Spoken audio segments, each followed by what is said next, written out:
Welcome to our channel. In today's video, we're diving into the world of productivity and time management with Brian Tracy's best-selling book, Eat That Frog. Are you tired of procrastinating and feeling overwhelmed with tasks? Well, get ready to discover 21 powerful techniques that will help you stop procrastination and skyrocket your productivity. Let's dive in. Eat That Frog.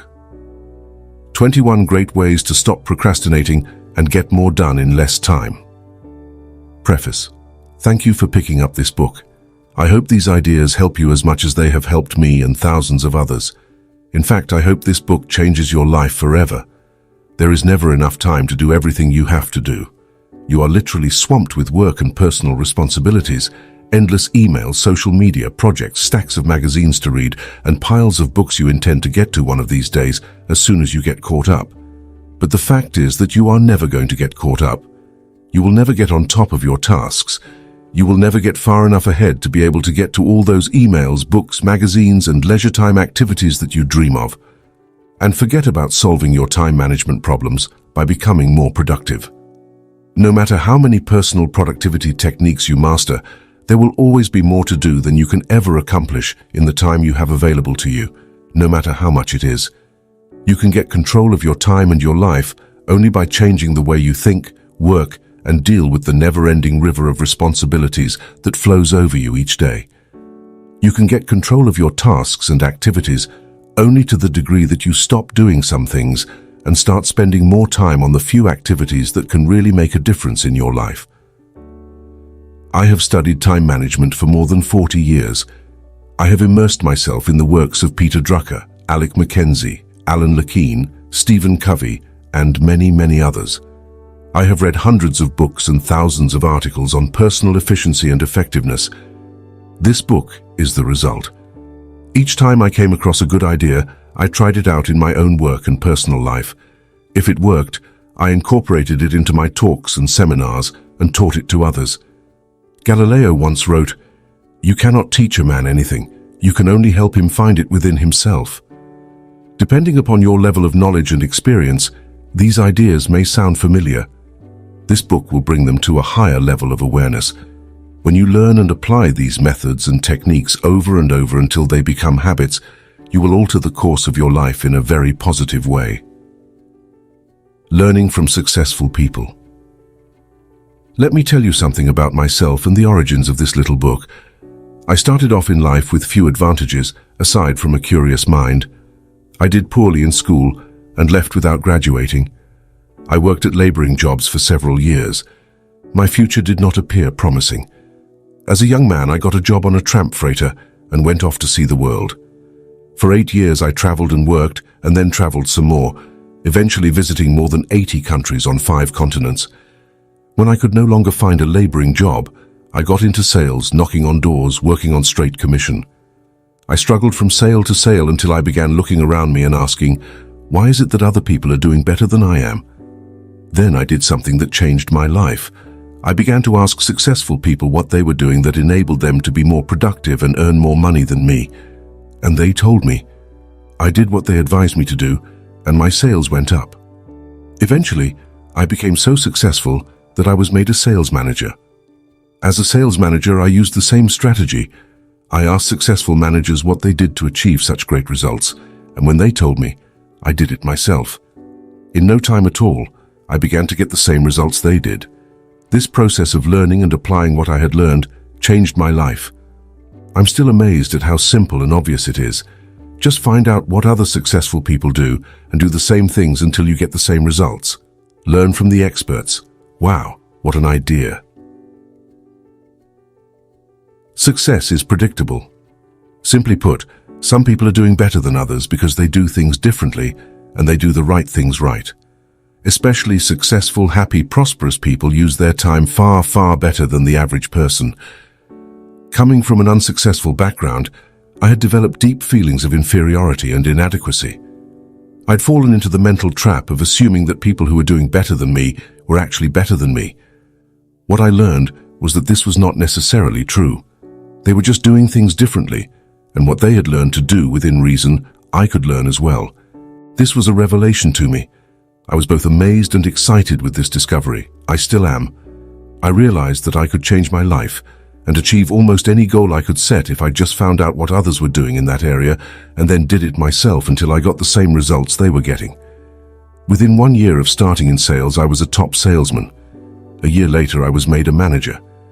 Within 3 years, I became a vice president in charge of a 95-person sales force in 6 countries. I was 25 years old. Over the years, I have worked in 22 different jobs, started and built several companies, earned a business degree from a major university, learned to speak French, German, and Spanish, and been a speaker, trainer, or consultant for more than 1,000 companies. I currently give talks and seminars to more than 250,000 people each year, with audiences as large as 20,000 people. A simple truth.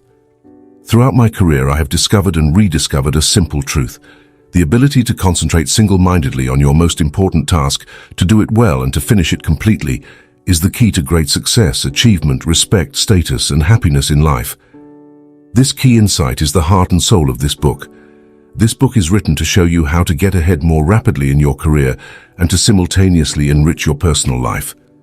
These pages contain the 21 most powerful principles on personal effectiveness I have ever discovered. These methods, techniques, and strategies are practical, proven, and fast-acting. In the interest of time, I do not dwell on the various psychological or emotional explanations for procrastination or poor time management. There are no lengthy departures into theory or research. What you will learn are specific actions you can take immediately to get better, faster results in your work, and to increase your happiness. Every idea in this book is focused on increasing your overall levels of productivity, performance, and output, and on making you more valuable in whatever you do. You can apply many of these ideas to your personal life as well. Each of these 21 methods and techniques is complete in itself. All are necessary. One strategy might be effective in one situation, and another might apply to another task. Altogether, these 21 ideas represent a smorgasbord of personal effectiveness techniques that you can use at any time, in any order or sequence that makes sense to you at the moment. The key to success is action. These principles work to bring about fast, predictable improvements in performance and results. The faster you learn and apply them, the faster you will move ahead in your career. Guaranteed. There will be no limit to what you can accomplish when you learn how to eat that frog. Introduction. Eat that frog. This is a wonderful time to be alive. There have never been more possibilities and opportunities for you to achieve more of your goals than exist today. As perhaps never before in human history, you are actually drowning in options. In fact, there are so many good things that you can do that your ability to decide among them may be the critical determinant of what you accomplish in life. If you are like most people today, you are overwhelmed with too much to do and too little time. As you struggle to get caught up, new tasks and responsibilities just keep rolling in like the waves of the ocean. Because of this, you will never be able to do everything you have to do. You will never be caught up. You will always be behind in some of your tasks and responsibilities, and probably in many of them. The need to be selective. For this reason, and perhaps more than ever before, your ability to select your most important task at each moment and then to get started on that task and to get it done both quickly and well will probably have more of an impact on your success than any other quality or skill you can develop. An average person who develops the habit of setting clear priorities and getting important tasks completed quickly will run circles around a genius who talks a lot and makes wonderful plans, but who gets very little done. The truth about frogs. It has been said that if the first thing you do each morning is to eat a live frog, you can go through the day with the satisfaction of knowing that that is probably the worst thing that is going to happen to you all day long. Your frog is your biggest, most important task, the one you are most likely to procrastinate on if you don't do something about it. It is also the one task that can have the greatest positive impact on your life and results at the moment. The first rule of frog eating is this: if you have to eat 2 frogs, eat the ugliest one first. This is another way of saying that if you have 2 important tasks before you, start with the biggest, hardest, and most important task first. Discipline yourself to begin immediately, and then to persist until the task is complete before you go on to something else. Think of this as a test. Treat it like a personal challenge. Resist the temptation to start with the easier task. Continually remind yourself that one of the most important decisions you make each day is what you will do immediately and what you will do later, if you do it at all. The second rule of frog eating is this: if you have to eat a live frog at all, it doesn't pay to sit and look at it for very long. The key to reaching high levels of performance and productivity is to develop the lifelong habit of tackling your major task first thing each morning. You must develop the routine of eating your frog before you do anything else, and without taking too much time to think about it. Take action immediately. In study after study of men and women who get paid more and promoted faster, the quality of action orientation stands out as the most observable and consistent behavior they demonstrate in everything they do. Successful, effective people are those who launch directly into their major tasks and then discipline themselves to work steadily and single-mindedly until those tasks are complete. Failure to execute is one of the biggest problems in organizations today. Many people confuse activity with accomplishment. They talk continually, hold endless meetings and make wonderful plans, but in the final analysis, no one does the job and gets the results required. Develop the habits of success. Your success in life and work will be determined by the kinds of habits that you develop over time. The habit of setting priorities, overcoming procrastination, and getting on with your most important task is a mental and physical skill. As such, this habit is learnable through practice and repetition over and over again until it locks into your subconscious mind and becomes a permanent part of your behavior. Once it becomes a habit, it becomes both automatic and easy to do. This habit of starting and completing important tasks has an immediate and continuous payoff. You are designed mentally and emotionally in such a way that task completion gives you a positive feeling. It makes you happy. It makes you feel like a winner. Whenever you complete a task of any size or importance, you feel a surge of energy, enthusiasm, and self-esteem. The more important the completed task, the happier, more confident, and more powerful you feel about yourself and your world. The completion of an important task triggers the release of endorphins in your brain. These endorphins give you a natural high. The endorphin rush that follows successful completion of any task makes you feel more positive, personable, creative, and confident. Develop a positive addiction. Here is one of the most important of the so-called secrets of success. You can actually develop a positive addiction to endorphins and to the feeling of enhanced clarity, confidence, and competence that they trigger. When you develop this addiction, you will, at an unconscious level, begin to organize your life in such a way that you are continually starting and completing ever more important tasks and projects. You will actually become addicted, in a very positive sense, to success and contribution. One of the keys to your living a wonderful life, having a successful career, and feeling terrific about yourself is to develop the habit of starting and finishing important jobs. When you do, this behavior will take on a power of its own, and you'll find it easier to complete important tasks than not to complete them. No shortcuts. You remember the story of the man who stops a musician on a street in New York and asks how he can get to Carnegie Hall. The musician replies, "Practice, man, practice." Practice is the key to mastering any skill. Fortunately, your mind is like a muscle. It grows stronger and more capable with use.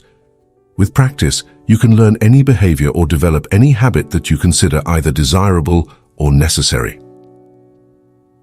The 3 Ds of new habit formation. You need 3 key qualities to develop the habits of focus and concentration, which are all learnable. They are decision, discipline, and determination. First, make a decision to develop the habit of task completion. Second, discipline yourself to practice the principles you are about to learn over and over until they become automatic.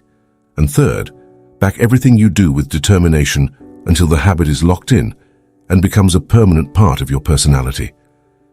Visualize yourself as you want to be. There is a special way that you can accelerate your progress toward becoming the highly productive, effective, efficient person that you want to be. It consists of your thinking continually about the rewards and benefits of being an action-oriented, fast-moving, and focused person. See yourself as the kind of person who gets important jobs done quickly and well on a consistent basis.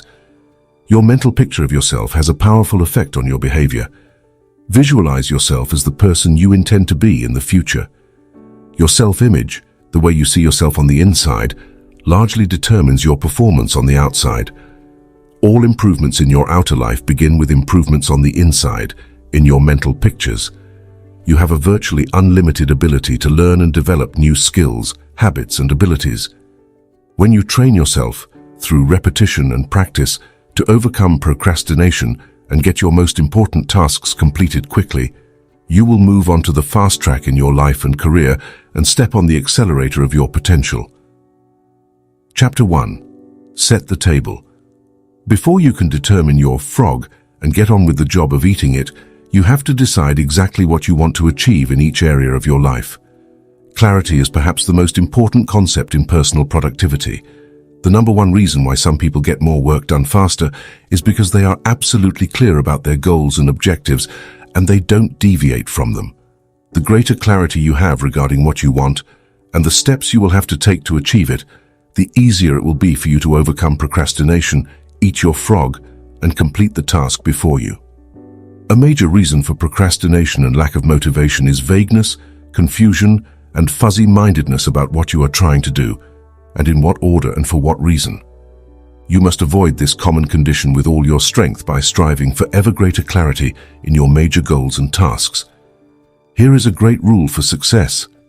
Think on paper.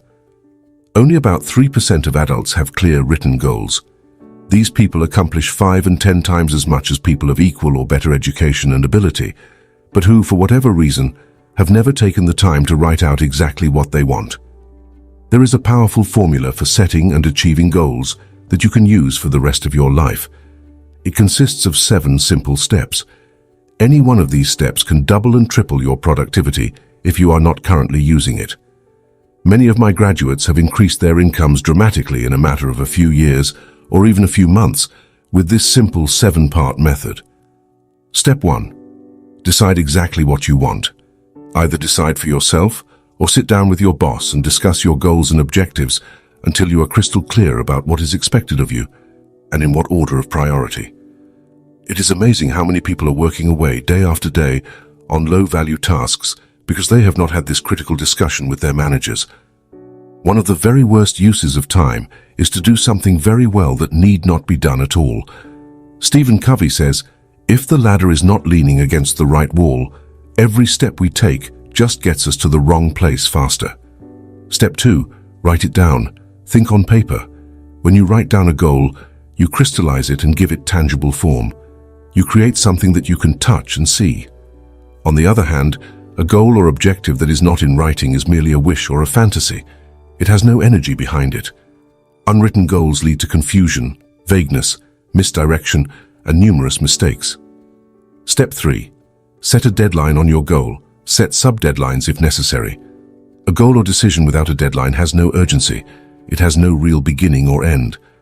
Without a definite deadline accompanied by the assignment or acceptance of specific responsibilities for completion, you will naturally procrastinate and get very little done.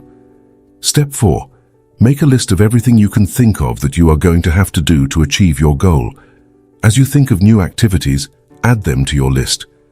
Keep building your list until it is complete. A list gives you a visual picture of the larger task or objective. It gives you a track to run on. It dramatically increases the likelihood that you will achieve your goal as you have defined it and on schedule. Step 5. Organize the list into a plan. Organize your list by priority and sequence. List all tasks in the order they need to be done. Take a few minutes to decide what you need to do first and what you can do later. Decide what has to be done before something else and what needs to be done afterward.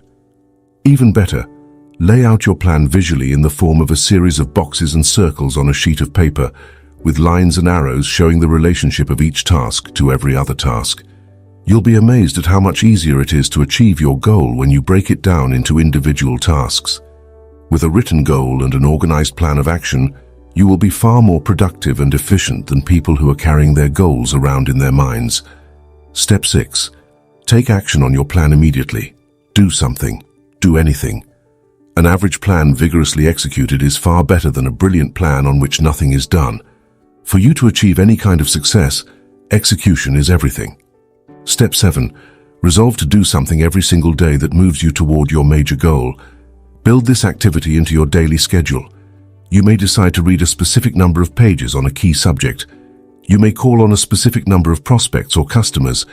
You may engage in a specific period of physical exercise. You may learn a certain number of new words in a foreign language. Whatever it is, you must never miss a day. Keep pushing forward. Once you start moving, keep moving. Don't stop. This decision, this discipline alone, can dramatically increase your speed of goal accomplishment and boost your personal productivity. The power of written goals. Clear written goals have a wonderful effect on your thinking. They motivate you and galvanize you into action. They stimulate your creativity, release your energy, and help you overcome procrastination as much as any other factor. Goals are the fuel in the furnace of achievement. The bigger your goals and the clearer they are, the more excited you become about achieving them. The more you think about your goals, the greater becomes your inner drive and your desire to accomplish them. Think about your goals and review them daily. Every morning when you begin, take action on the most important task you can accomplish to achieve your most important goal at the moment. 1. Take a clean sheet of paper right now and make a list of 10 goals you want to accomplish in the next year. Write your goals as though a year has already passed and they are now a reality. Use the present tense positive voice and first-person singular so that they are immediately accepted by your subconscious mind. For example, you could write, I earn X number of dollars per year by this date, or I weigh X number of pounds by this date, or I drive such and such a car by this date. 2. Review your list of 10 goals and select the one goal that, if you achieved it, would have the greatest positive impact on your life. Whatever that goal is, write it on a separate sheet of paper, set a deadline, make a plan, take action on your plan, and then do something every single day that moves you toward that goal. This exercise alone could change your life. Chapter 2. Plan every day in advance. You have heard the old question, how do you eat an elephant? The answer is, one bite at a time. How do you eat your biggest, ugliest frog? The same way. You break it down into specific step-by-step activities, and then you start on the first one. Your mind, your ability to think, plan, and decide, is your most powerful tool for overcoming procrastination and increasing your productivity. Your ability to set goals, make plans, and take action on them determines the course of your life. The very act of thinking and planning unlocks your mental powers, triggers your creativity, and increases your mental and physical energies. Conversely, as Alec Mackenzie wrote, taking action without thinking things through is a prime source of problems. Your ability to make good plans before you act is a measure of your overall competence. The better the plan you have, the easier it is for you to overcome procrastination, to get started, to eat your frog, and then to keep going. Increase your return on energy. One of your top goals at work should be to get the highest possible return on your investment of your mental, emotional, and physical energy. The good news is that every minute spent in planning saves as many as 10 minutes in execution. It takes only about 10 to 12 minutes for you to plan your day, but this small investment of time will save you up to 2 hours, 100 to 120 minutes, in wasted time and diffuse effort throughout the day. You may have heard of the 6P formula. It says, proper prior planning prevents poor performance. When you consider how helpful planning can be in increasing your productivity and performance, it is amazing how few people practice it every single day. And planning is really quite simple to do. All you need is a piece of paper and a pen. The most sophisticated Outlook system, computer app, or time planner is based on the same principle. It is based on your sitting down and making a list of everything you have to do before you begin. 2 extra hours per day. Always work from a list. When something new comes up, add it to the list before you do it. You can increase your productivity and output by 25% or more, about 2 hours a day, from the first day that you begin working consistently from a list. Make your list the night before for the workday ahead. Move everything that you have not yet accomplished onto your list for the coming day, and then add everything that you have to do the next day. When you make your list the night before, your subconscious mind will work on your list all night long while you sleep. Often you will wake up with great ideas and insights that you can use to get your job done faster and better than you had initially thought. The more time you take to make written lists of everything you have to do in advance, the more effective and efficient you will be. Different lists for different purposes. You need different lists for different purposes. First, you should create a master list on which you write down everything you can think of that you want to do sometime in the future. This is the place where you capture every idea and every new task or responsibility that comes up. You can sort out the items later. Second, you should have a monthly list that you make at the end of the month for the month ahead. This may contain items transferred from your master list. Third, you should have a weekly list where you plan your entire week in advance. This is a list that is under construction as you go through the current week. This discipline of systematic time planning can be very helpful to you. Many people have told me that the habit of taking a couple of hours at the end of each week to plan the coming week has increased their productivity dramatically and changed their lives completely. This technique will work for you as well. Finally, you should transfer items from your monthly and weekly lists onto your daily list. These are the specific activities that you are going to accomplish the following day. As you work through the day, tick off the items on your list as you complete them. This activity gives you a visual picture of accomplishment. It generates a feeling of success and forward motion. Seeing yourself working progressively through your list motivates and energizes you. It raises your self-esteem and self-respect. Steady, visible progress propels you forward and helps you overcome procrastination. Planning a project. When you have a project of any kind, begin by making a list of every step that you will have to complete to finish the project from beginning to end. Organize the steps by priority, what is most important, and sequence which tasks you must complete in order. Lay out the project in front of you on paper or on a computer-based project planner so that you can see every step and task. Then go to work on one task at a time. You will be amazed at how much you get done in this way.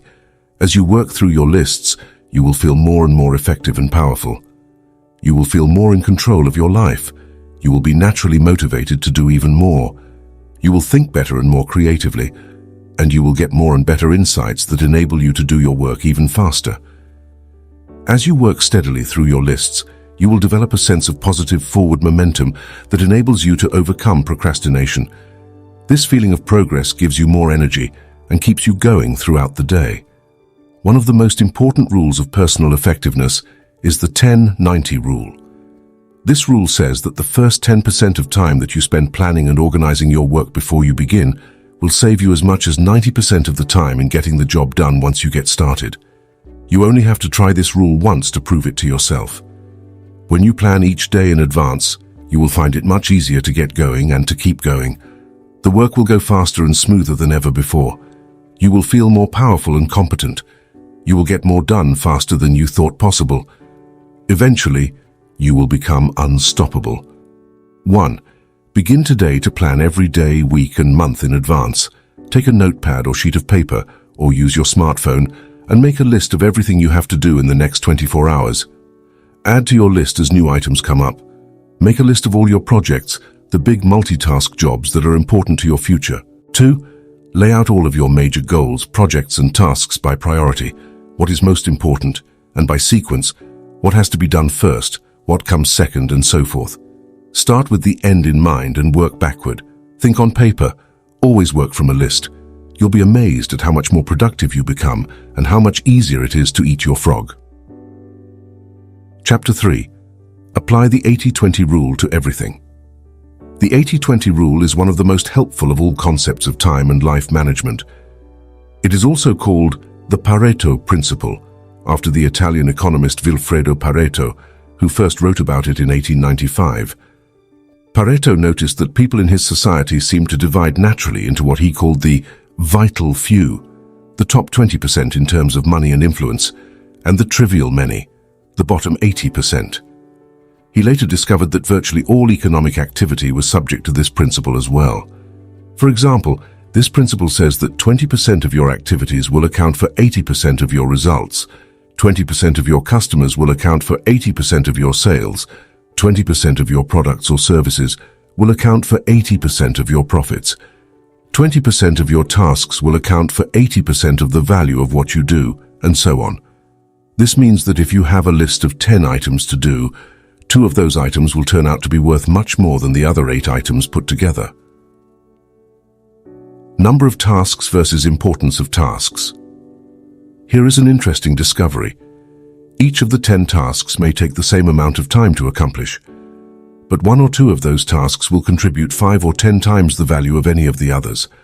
Often, a single task can be worth more than all the other 9 items put together. This task is invariably the frog that you should eat first. Can you guess on which items the average person is most likely to procrastinate? The sad fact is that most people procrastinate on the top 10 or 20% of items that are the most valuable and important, the vital few. They busy themselves instead with the least important 80%, the trivial many that contribute very little to results. Focus on activities, not accomplishments. You often see people who appear to be busy all day long, but seem to accomplish very little. This is almost always because they are busy working on tasks that are of low value, while they are procrastinating on the 1 or 2 activities that, if they completed them quickly and well, could make a real difference to their companies and to their careers. The most valuable tasks you can do each day are often the hardest and most complex. But the payoff and rewards for completing these tasks efficiently can be tremendous. For this reason, you must adamantly refuse to work on tasks in the bottom 80% while you still have tasks in the top 20% left to be done.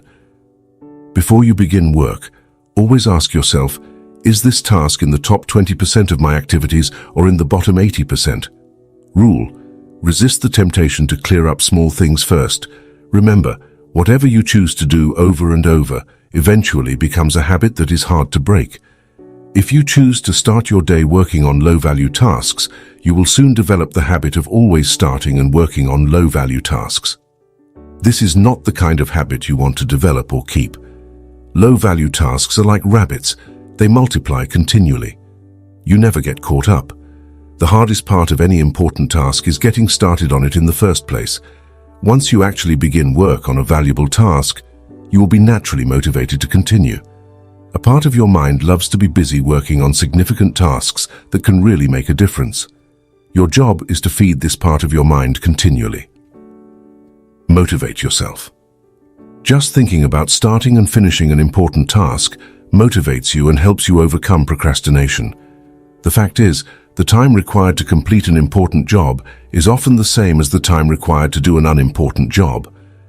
The difference is that you get a tremendous feeling of pride and satisfaction from completing something valuable and significant. However, when you complete a low-value task using the same amount of time and energy, you get little or no satisfaction. Time management is really life management, personal management. It is really taking control of the sequence of events. Time management is taking control over what you do next, and you're always free to choose the task that you will do next. Your ability to choose between the important and the unimportant is the key determinant of your success in life and work. Effective, productive people discipline themselves to start on the most important task that is before them. They force themselves to eat that frog, whatever it is. As a result, they accomplish vastly more than the average person and are much happier as a result.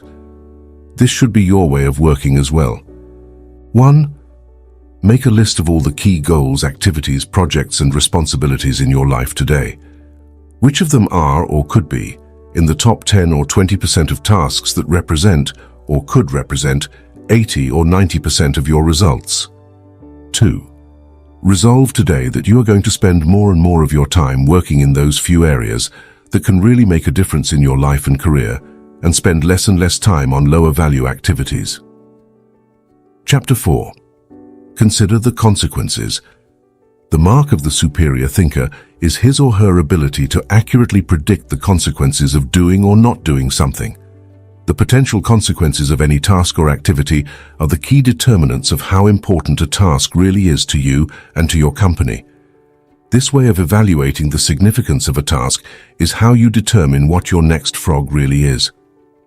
Dr. Edward Banfield of Harvard University, after more than 50 years of research, concluded that a long-time perspective is the most accurate single predictor of upward social and economic mobility in America. A long-time perspective turns out to be more important than family background, education, race, intelligence, connections, or virtually any other single factor in determining your success in life and at work. Your attitude toward time, your time horizon, has an enormous impact on your behavior and your choices. People who take a long-term view of their lives and careers always seem to make much better decisions about their time and activities than people who give very little thought to the future. Rule: long-term thinking improves short-term decision-making. Successful people have a clear future orientation. They think 5, 10, and 20 years out into the future. They analyze their choices and behaviors in the present to make sure that what they are doing today is consistent with the long-term future that they desire. Make better decisions about time. In your work, having a clear idea of what is really important to you in the long term makes it much easier for you to make better decisions about your priorities in the short term. By definition, something that is important has long-term potential consequences. Something that is unimportant has few or no long-term potential consequences. Before starting on anything, you should always ask yourself, what are the potential consequences of doing or not doing this task? Rule: future intent influences and often determines present actions. The clearer you are about your future intentions, the greater influence that clarity will have on what you do in the moment. With a clear long-term vision, you are much more capable of evaluating an activity in the present to ensure that it is consistent with where you truly want to end up. Think about the long-term successful people are those who are willing to delay gratification and make sacrifices in the short term so that they can enjoy far greater rewards in the long term. Unsuccessful people, on the other hand, think more about short-term pleasure and immediate gratification while giving little thought to the long-term future. Dennis Waitley, a motivational speaker, says, "Losers try to escape from their fears and drudgery with activities that are tension-relieving. Winners are motivated by their desires toward activities that are goal-achieving. For example, coming into work earlier, reading regularly in your field, taking courses to improve your skills, and focusing on high-value tasks in your work will all combine to have an enormous positive impact on your future. On the other hand, coming into work at the last moment, reading the newspaper, drinking coffee, and socializing with your co-workers may seem fun and enjoyable in the short term, but inevitably leads to lack of promotion, underachievement, and frustration in the long term. If a task or activity has large potential positive consequences, make it a top priority and get started on it immediately. If something can have large potential negative consequences if it is not done quickly and well, that becomes a top priority as well. Whatever your frog is, resolve to gulp it down first thing. Motivation requires motive. The greater the potential positive impact that an action or behavior of yours can have on your life, once you define it clearly, the more motivated you will be to overcome procrastination and get it done quickly. Keep yourself focused and forward-moving by continually starting and completing those tasks that can make a major difference to your company and to your future. The time is going to pass anyway. The only question is how you use it and where you are going to end up at the end of the weeks and months that pass. And where you end up is largely a matter of the amount of consideration you give to the likely consequences of your actions in the short term. Thinking continually about the potential consequences of your choices, decisions, and behaviors is one of the very best ways to determine your true priorities in your work and personal life. Obey the law of forced efficiency. The law of forced efficiency says, there is never enough time to do everything, but there is always enough time to do the most important thing. Put another way, you cannot eat every tadpole and frog in the pond, but you can eat the biggest and ugliest one, and that will be enough, at least for the time being. When you're running out of time and know that the consequences of not completing a key task or project can be really serious, you always seem to find the time to get it done, often at the very last minute. You start early, you stay late, and you drive yourself to complete the job rather than face the unpleasantness that would follow if you didn't complete it within the time limit. Rule: there will never be enough time to do everything you have to do. The average person in business today, especially a manager in the age of cutbacks, is working at 110 to 130% of capacity, and the jobs and responsibilities just keep piling up. We all have stacks of reading material we still have to go through. Many people have hundreds of hours of reading and projects backlogged at home and at the office. What this means is that you will never be caught up. Get that wishful idea out of your mind. All you can hope for is to be on top of your most important responsibilities. The others will just have to wait. Deadlines are an excuse. Many people say that they work better under the pressure of deadlines. Unfortunately, years of research indicate that this is seldom true. 1. Under the pressure of deadlines, often self-created through procrastination, people suffer greater stress, make more mistakes, and have to redo more tasks than under any other conditions. Often the mistakes that people make when working under tight deadlines lead to defects and cost overruns that cause substantial financial losses in the long term. Sometimes a job actually takes much longer to complete when people rush to get it done at the last minute and then have to redo it. It is much better to plan your time carefully in advance and then build in a sizable buffer to compensate for unexpected delays and diversions. However much time you think a task will take, add on another 20% or more as insurance, or make a game of getting the job done well in advance of the deadline. You will be amazed at how much more relaxed you are and how much better a job you do when you are on top of your most important tasks. 3 questions for maximum productivity. You can use 3 questions on a regular basis to keep yourself focused on completing your most important tasks on schedule. The first question is, what are my highest value activities? Put another way, what are the biggest frogs that you have to eat to make the greatest contribution to your organization, to your family, to your life in general? This is one of the most important questions you can ever ask and answer. What are your highest value activities? First, think this through for yourself. Then, ask your boss. Ask your co-workers and subordinates. Ask your friends and family. Like focusing the lens of a camera, you must be crystal clear about your highest value activities before you begin work. The second question you can ask continually is, what can I and only I do that if done well will make a real difference? This question came from the late Peter Drucker, the management guru. It is one of the most important of all questions for achieving personal effectiveness. What can you and only you do that, if done well, can make a real difference? This is something that only you can do. If you don't do it, it won't be done by someone else. But if you do it, and you do it well, it can really make a difference to your life and your career. What is this particular frog for you? Every hour of every day, you can ask yourself this question and come up with a specific answer. Your job is to be clear about the answer and then to start and work on this task before anything else. The third question you can ask is, what is the most valuable use of my time right now? In other words, what is my biggest frog of all at this moment? This is the core question of time management. Answering this question correctly is the key to overcoming procrastination and becoming a highly productive person. Every hour of every day, one task represents the most valuable use of your time at that moment. Your job is to ask yourself this question over and over again and to always be working on the answer to it, whatever it is. Do first things first and second things not at all. As Goethe said, the things that matter most must never be at the mercy of the things that matter least. The more accurate your answers are to these 3 questions, the easier it will be for you to set clear priorities, to overcome procrastination, and to get started on that one activity that represents the most valuable use of your time. 1. Review your list of tasks, activities, and projects regularly. Continually ask yourself, which one project or activity, if I did it in an excellent and timely fashion, would have the greatest positive consequences in my work or personal life? 2. Determine the most important thing you could be doing every hour of every day, and then discipline yourself to work continually on the most valuable use of your time.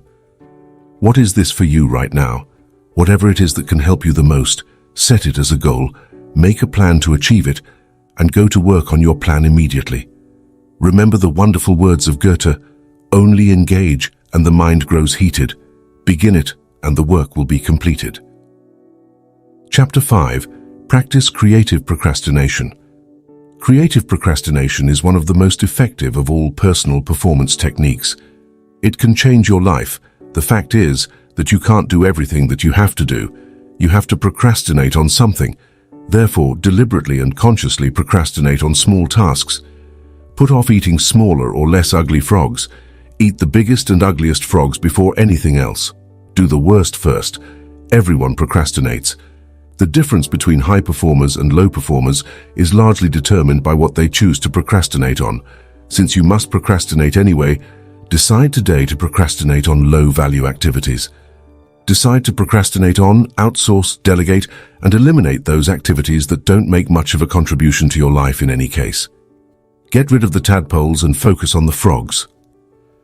Priorities versus posteriorities. Here is a key point. To set proper priorities, you must set posteriorities as well.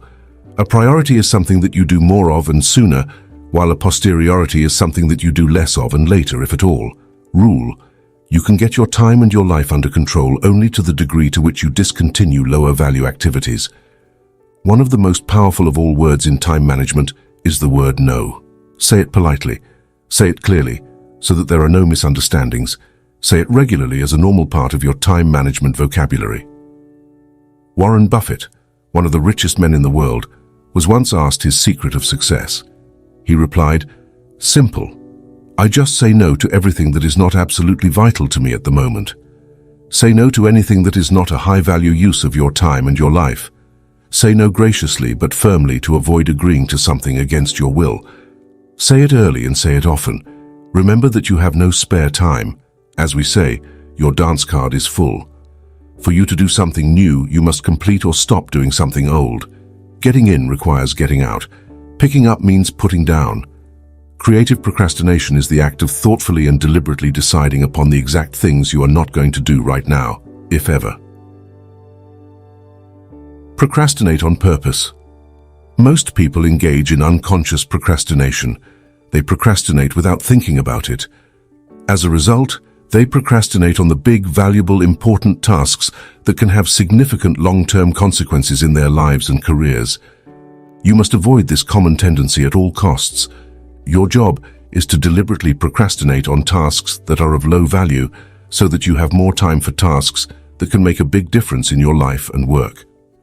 Continually review your duties and responsibilities to identify time-consuming tasks and activities that you can abandon with no real loss.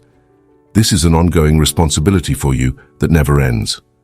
For example, a friend of mine was an avid golfer when he was single. He liked to golf 3 or 4 times a week, 3 to 4 hours each time. Over a period of years, he started a business, got married, and had 2 children.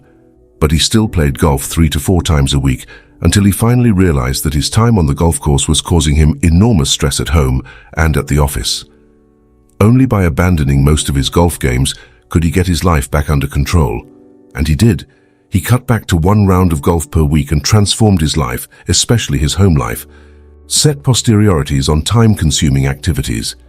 Continually review your life and work to find time-consuming tasks and activities that you can abandon.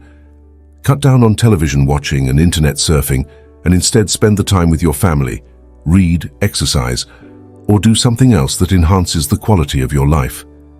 Look at your work activities and identify the tasks that you could delegate or eliminate to free up more time for the work that really counts. Begin today to practice creative procrastination. Set posteriorities wherever and whenever you can. This decision alone can enable you to get your time and your life under control. 1. Practice zero-based thinking in every part of your life. Ask yourself continually, if I were not doing this already, knowing what I now know, would I start doing it again today? If it is something you would not start again today, knowing what you now know, it is a prime candidate for abandonment or creative procrastination. 2. Examine each of your personal and work activities and evaluate it based on your current situation. Select at least one activity to abandon immediately or at least deliberately put off until your more important goals have been achieved. Chapter 6. Use the ABCDE method continually. The more thought you invest in planning and setting priorities before you begin, the more important things you will do, and the faster you will get them done once you get started.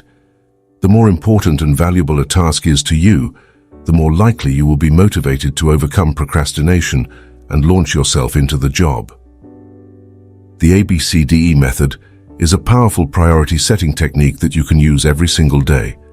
This technique is so simple and effective that it can, all by itself, make you one of the most efficient and effective people in your field. Think on paper. The power of this technique lies in its simplicity. Here's how it works. You start with a list of everything you have to do for the coming day. Think on paper. You then place an A, B, C, D, or E next to each item on your list before you begin the first task. An A item is defined as something that is very important, something that you must do. This is a task that will have serious positive or negative consequences if you do it or fail to do it, like visiting a key customer or finishing a report that your boss needs for an upcoming board meeting. These items are the frogs of your life. If you have more than one A task, you prioritize these tasks by writing A1, A2, A3, and so on in front of each item. Your A1 task is your biggest, ugliest frog of all. Shoulds versus musts, a B item is defined as a task that you should do, but it has only mild consequences. These are the tadpoles of your work life. This means that someone may be unhappy or inconvenienced if you don't do one of these tasks, but it is nowhere as important as an A task. Returning an unimportant telephone message or reviewing your email would be a B task. The rule is that you should never do a B task when an A task is left undone. You should never be distracted by a tadpole when a big frog is sitting there waiting to be eaten. A C task is defined as something that would be nice to do, but for which there are no consequences at all, whether you do it or not. C tasks include phoning a friend, having coffee or lunch with a coworker, and completing some personal business during work hours. These sorts of activities have no effect at all on your work life. A D task is defined as something you can delegate to someone else. The rule is that you should delegate everything that someone else can do so you can free up more time for the A tasks that only you can do. An E task is defined as something that you can eliminate altogether, and it won't make any real difference. This may be a task that was important at one time, but is no longer relevant to you or anyone else. Often it is something you continue to do out of habit or because you enjoy it. But every minute that you spend on an E task is time taken away from an A task or activity that can make a real difference in your life. After you have applied the ABCDE method to your list, you will be completely organized and ready to get more important things done faster. Take action immediately. The key to making this ABCDE method work is for you to now discipline yourself to start immediately on your A1 task and then stay at it until it is complete. Use your willpower to get going and stay going on this one job, the most important single task you could possibly be doing. Eat the whole frog and don't stop until it's finished completely. Your ability to think through and analyze your work list and determine your A1 task is the springboard to higher levels of accomplishment and greater self-esteem, self-respect, and personal pride. When you develop the habit of concentrating on your A1, most important, activity on eating your frog, you will start getting more done than any 2 or 3 people around you. 1. Review your work list right now and put an A, B, C, D, or E next to each task or activity. Select your A1 job or project and begin on it immediately. Discipline yourself to do nothing else until this one job is complete. 2. Practice this ABCDE method every day for the next month on every work or project list before you begin work. After a month, you will have developed the habit of setting and working on your highest priority tasks, and your future will be assured. Chapter 7. Focus on key result areas. Why am I on the payroll? This is one of the most important questions you can ever ask and answer over and over again throughout your career. As it happens, most people are not sure exactly why they are on the payroll. But if you are not crystal clear about why you are on the payroll and what results you have been hired to accomplish, it is very hard for you to perform at your best, get paid more, and get promoted faster. In simple terms, you have been hired to get specific results. A wage or a salary is a payment for a specific quality and quantity of work that can be combined with the work of others to create a product or service that customers are willing to pay for. Your job can be broken down into about 5 to 7 key result areas, seldom more. These represent the results that you absolutely, positively, have to get to fulfill your responsibilities and make your maximum contribution to your organization. A key result area is defined as something for which you are completely responsible.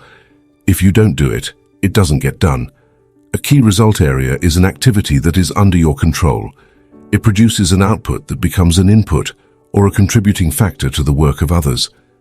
Key result areas are similar to the vital functions of the body, such as those indicated by blood pressure, heart rate, respiratory rate, and brainwave activity.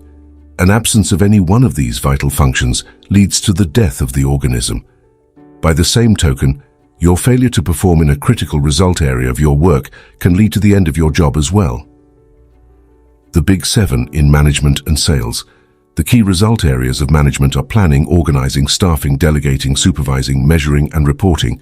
These are the areas in which a manager must get results to be successful in his or her area of responsibility. A weakness in any one of these areas can lead to underachievement and failure as a manager. The key result areas of sales are prospecting, building rapport and trust, identifying needs, presenting persuasively, answering objections, closing the sale, and getting resales and referrals. Poor performance in any one of these key skills can lead to lower sales and sometimes the failure of a salesperson. Whatever you do, you must have certain essential skills for you to do your job in an excellent fashion. These demands are constantly changing. You have already developed core competencies that make it possible for you to do your job in the first place. But certain key results are central to your work and determine your success or failure in your job. What are they? Clarity is essential. The starting point of high performance is for you to identify the key result areas of your work. Discuss them with your boss. Make a list of your most important output responsibilities and make sure that the people above you, on the same level as you and below you, are in agreement with it. For example, for a salesperson, getting qualified appointments is a key result area. This activity is the key to the entire sales process. Closing a sale is also a key result area. When the sale is made, it triggers the activities of many other people to produce and deliver the product or service. For a company owner or key executive, negotiating a bank loan may be a key result area. Hiring the right people and delegating effectively are both key result areas. For a receptionist or secretary, typing letters and answering the phone and transferring callers quickly and efficiently are defined as key result areas. People's ability to perform these tasks quickly and efficiently largely determines their pay and promotability. Give yourself a grade. Once you have determined your key result areas, the second step is for you to grade yourself on a scale of 1 to 10, with 1 being the lowest and 10 being the highest in each of those areas. Where are you strong and where are you weak? Where are you getting excellent results and where are you underperforming? Rule: your weakest key result area sets the height at which you can use all your other skills and abilities. This rule says that although you could be exceptional in 6 out of your 7 key result areas, poor performance in the 7th area will hold you back and determine how much you achieve with all your other skills.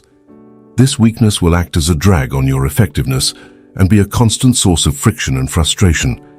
For example, delegating is a key result area for a manager. This skill is the key leverage point that enables a manager to manage and to get results through others. A manager who cannot delegate properly is held back from using all his or her other skills at the maximum levels of effectiveness. Poor delegation skills alone can lead to failure in the job. Poor performance produces procrastination. One of the major reasons for procrastination in the workplace is that people avoid jobs and activities in those areas where they have performed poorly in the past. Instead of setting a goal and making a plan to improve in a particular area, most people avoid that area altogether, which just makes the situation worse. The reverse of this is that the better you become in a particular skill area, the more motivated you will be to perform that function, the less you will procrastinate, and the more determined you will be to get the job finished. The fact is that everybody has both strengths and weaknesses. Refuse to rationalize, justify, or defend your areas of weakness. Instead, identify them clearly. Set a goal and make a plan to become very good in each of those areas. Just think. You may be only one critical skill away from top performance at your job. The great question. Here is one of the greatest questions you will ever ask and answer. What one skill, if I developed and did it in an excellent fashion, would have the greatest positive impact on my career? You should use this question to guide your career for the rest of your life. Look into yourself for the answer. You probably know what it is. Ask your boss this question. Ask your co-workers. Ask your friends and your family. Whatever the answer is, Go to work to bring up your performance in this area. The good news is that all business skills are learnable. If anyone else is excellent in that particular key result area, this is proof that you can become excellent as well if you decide to. One of the fastest and best ways to stop procrastinating and get more things done faster is for you to become absolutely excellent in your key result areas. This can be as important as anything else you do in your life or your career. 1. Identify the key result areas of your work. What are they? Write down the key results you have to get to do your job in an excellent fashion. Give yourself a grade from 1 to 10 on each one, and then determine the one key skill that, if you did it in an excellent manner, would help you the most in your work. 2. Take this list to your boss and discuss it with him or her. Invite honest feedback and appraisal. You can only get better when you are open to the constructive input of other people. Discuss your conclusions with your staff and co-workers. Talk them over with your spouse. Make a habit of doing this analysis regularly for the rest of your career. Never stop improving. This decision alone can change your life. Chapter 8. Apply the law of 3. 3 core tasks that you perform contain most of the value that you contribute to your business or organization. Your ability to accurately identify these 3 key tasks, and then to focus on them most of the time, is essential for you to perform at your best. Let me tell you a true story. 3 months after her first full-day coaching session with me in San Diego, Cynthia told the group a story. When I came here 90 days ago, you claimed that you would show me how to double my income and my time off within 12 months. This sounded completely unrealistic, but I was willing to give it a try. On the first day, you asked me to write down a list of everything that I did over the course of a week or a month. I came up with 17 tasks that I was responsible for. My problem was that I was completely overwhelmed with work. I was working 10 to 12 hours per day, 6 days per week, and not spending enough time with my husband and my 2 young children. But I didn't see any way out. I had been working for 8 years for a fast-growing entrepreneurial company in the high-tech area, but there always seemed to be an overwhelming amount of work to do, and never enough time. One thing. All day long she continued with her story. Once I had made this list, you told me to ask this question. If you could do only one thing on this list all day long, which one task would contribute the greatest value to your company? Once I had identified that task, which was quite easy, I put a circle around that number. You then asked, if you could do only one more thing on your list of key tasks, which would be the second activity that contributes the most value to your company? Once I had identified the second most important task, you asked me the same question with regard to the third most important task. You then said something that shocked me at the time. You said that fully 90% of the value that you contribute to your company is contained in those 3 tasks, whatever they are. Everything else you do is either a support task or a complementary task that could probably be delegated, downsized, outsourced, or eliminated. Take immediate action. Cynthia continued with her story. As I looked at the 3 tasks, I realized that these were the 3 things I did that contributed the most value to my company. This was on a Friday. On Monday morning at 10 o'clock, I met with my boss and explained what I had discovered. I said that I needed his help in delegating and outsourcing all my work except those 3 key tasks. I felt that if I could work on those 3 tasks exclusively all day long, I could more than double my contribution to the company. Then I told him that if I doubled my contribution, I would like to be paid twice as much.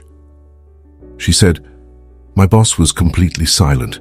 He looked at my list of key tasks, looked back up at me, and looked at the list again. He then said, you're right. These are the 3 most important things that you do in this company, and the 3 things that you do best. I will help you delegate and outsource all these other minor tasks to free you up to work full-time on these 3 key tasks. And if you double your contribution, I will pay you twice as much. Transform your life. Cynthia concluded her story by saying, he did, then I did, then he did. He helped me delegate and assign my minor tasks so I could concentrate on my top 3 jobs. As a result, I doubled my output over the next 30 days, and he doubled my income.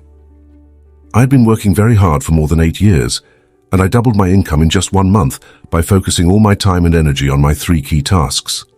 Not only that, But instead of working 10 and 12-hour days, I work from 8 o'clock to 5 o'clock and spend time in the evenings and on the weekends with my husband and my children. Focusing on my key tasks has transformed my life. Perhaps the most important word in the world of work is contribution. Your rewards, both financial and emotional, will always be in direct proportion to your results, to the value of your contribution. If you want to increase your rewards, you must focus on increasing the value of what you do. You must dedicate yourself to contributing more results to your company, and 3 key tasks always contribute the most. The quick list method. Here is an exercise that we use with our coaching clients very early in the process. We give them a sheet of paper and then tell them, in 30 seconds, write down your 3 most important goals in life right now. We have found that when people have only 30 seconds to write their 3 most important goals, their answers are as accurate as if they had 30 minutes or 3 hours. Their subconscious minds seem to go into hyperdrive, and their 3 most important goals pop out of their heads and onto the paper, often to the surprise of the people doing the exercise. In 80% or more of cases, people have 3 goals in common. First, a financial and career goal. Second, a family or personal relationship goal. And third, a health or fitness goal. And this is as it should be. These are the 3 most important areas of life. If you give yourself a grade on a scale of 1 to 10 in each of these 3 areas, you can immediately identify where you are doing well in life and where you need some improvement. Try it yourself and see. Give this exercise to your spouse or your children. The answers can be quite revealing. Later in our coaching program, we expand this exercise by asking the following questions. 1. What are your 3 most important business or career goals right now? 2. What are your 3 most important family or relationship goals right now? 3. What are your 3 most important financial goals right now? 4. What are your 3 most important health goals right now? 5. What are your 3 most important personal and professional development goals right now? 6. What are your 3 most important social and community goals right now? 7. What are your 3 biggest problems or concerns in life right now? When you force yourself to ask and answer each of these questions in 30 seconds or less, you will be amazed at the answers. Whatever your answers, they will usually be an accurate snapshot of your true situation in life at the moment. These answers will tell you what is really important to you. While you are setting goals and priorities, getting organized, concentrating single-mindedly on one task at a time, and disciplining yourself to complete your most important tasks, you must never forget that your ultimate goal is to live a long, happy, and healthy life. Time management is a means to an end. The main reason to develop time management skills is so that you can complete everything that is really important in your work and free up more and more time to do the things in your personal life that give you the greatest happiness and satisfaction. Fully 85% of your happiness in life will come from happy relationships with other people, especially those closest to you, as well as the members of your family. The critical determinant of the quality of your relationships is the amount of time that you spend face-to-face with the people you love and who love you in return. The purpose of time management, of eating that frog and getting more done in less time, is to enable you to spend more face time with the people you care about, doing the things that give you the greatest amount of joy in life. Rule: it is the quality of time at work that counts and the quantity of time at home that matters. Work all the time. You work to keep your life in balance. You should resolve to work all the time you work. When you go to work, put your head down and work the whole time. Start a little earlier, stay a little later, and work a little harder. Don't waste time. Every minute that you spend in idle chit-chat with co-workers is time taken away from the work that you must accomplish if you want to do well at your job. Even worse, time that you waste at work often has to be taken away from your family. You have to either stay late or take work home and work in the evenings. By not working effectively and efficiently during your workday, you create unnecessary stress and deprive the members of your family of the very best person you can possibly be. Balance is not optional. One of the most famous sayings of the ancient Greeks is moderation in all things. You need balance between your work and your personal life. You need to set priorities at work and concentrate on your most valuable tasks. At the same time, You must never lose sight of the fact that the reason for working efficiently is so that you can enjoy a higher quality of life at home with your family. Sometimes people come up to me and ask, how do I achieve balance between my work and my home life? I ask them in return, how often does a tightrope walker balance when on the high wire? After a few seconds of thinking, they almost always say, all the time. I say, that is the same situation with balance between work and home life. You have to do it all the time. You never reach a point where you have attained it perfectly. You have to work at it. Your goal should be to perform at your very best at work, to get the very most done and enjoy the very highest level of rewards possible for you in your career. Simultaneously, you must always remember to smell the flowers along the way. Never lose sight of the real reasons why you work as hard as you do, and why you are so determined to accomplish the very most with the time that you invest. The more time you spend face-to-face with the people you love, the happier you will be. 1. Determine the 3 most important tasks that you do in your work. Ask yourself, if I could do only one thing all day long, which one task would contribute the greatest value to my career? Do this exercise 2 more times. Once you have identified your big 3, concentrate on them single-mindedly all day long. 2. Identify your 3 most important goals in each area of your life. Organize them by priority. Make plans for their accomplishment and work on your plans every single day. You will be amazed at what you achieve in the months and years ahead. Chapter 9. Prepare thoroughly before you begin. One of the best ways for you to overcome procrastination and get more things done faster is to have everything you need at hand before you begin.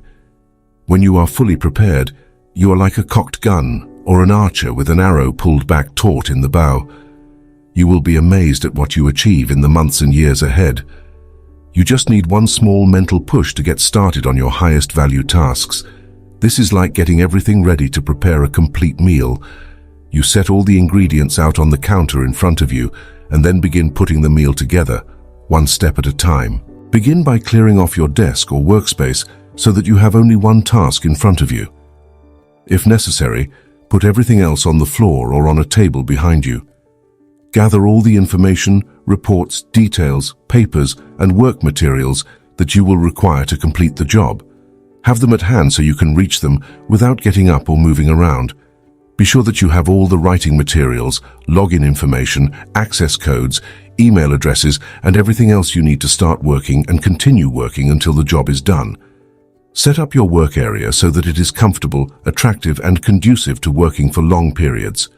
Especially, make sure that you have a comfortable chair that supports your back and allows your feet to rest flat on the floor. Create a comfortable workspace.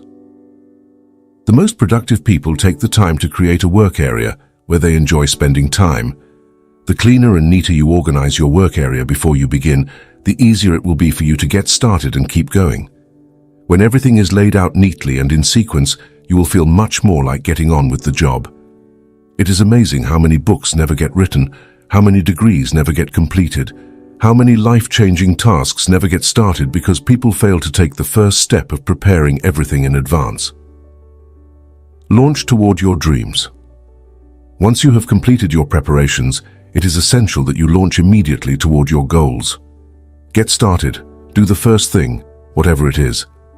My personal rule is, get it 80% right, and then correct it later. Run it up the flagpole and see if anyone salutes. Don't expect perfection the first time, or even the first few times. Be prepared to fail over and over before you get it right. Wayne Gretzky, the great hockey player, once said, "You miss 100% of the shots you don't take." Once you have completed your preparations, have the courage to take the first action, and everything else will follow from that. The way you develop the courage you need is to act as if you already had the courage and behave accordingly. Take the first step.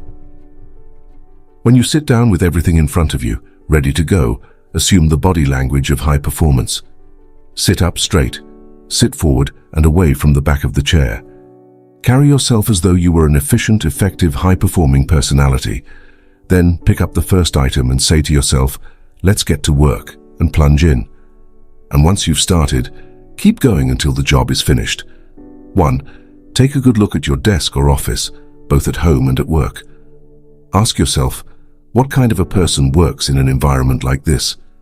The cleaner and neater your work environment, the more positive, productive, and confident you will feel. 2.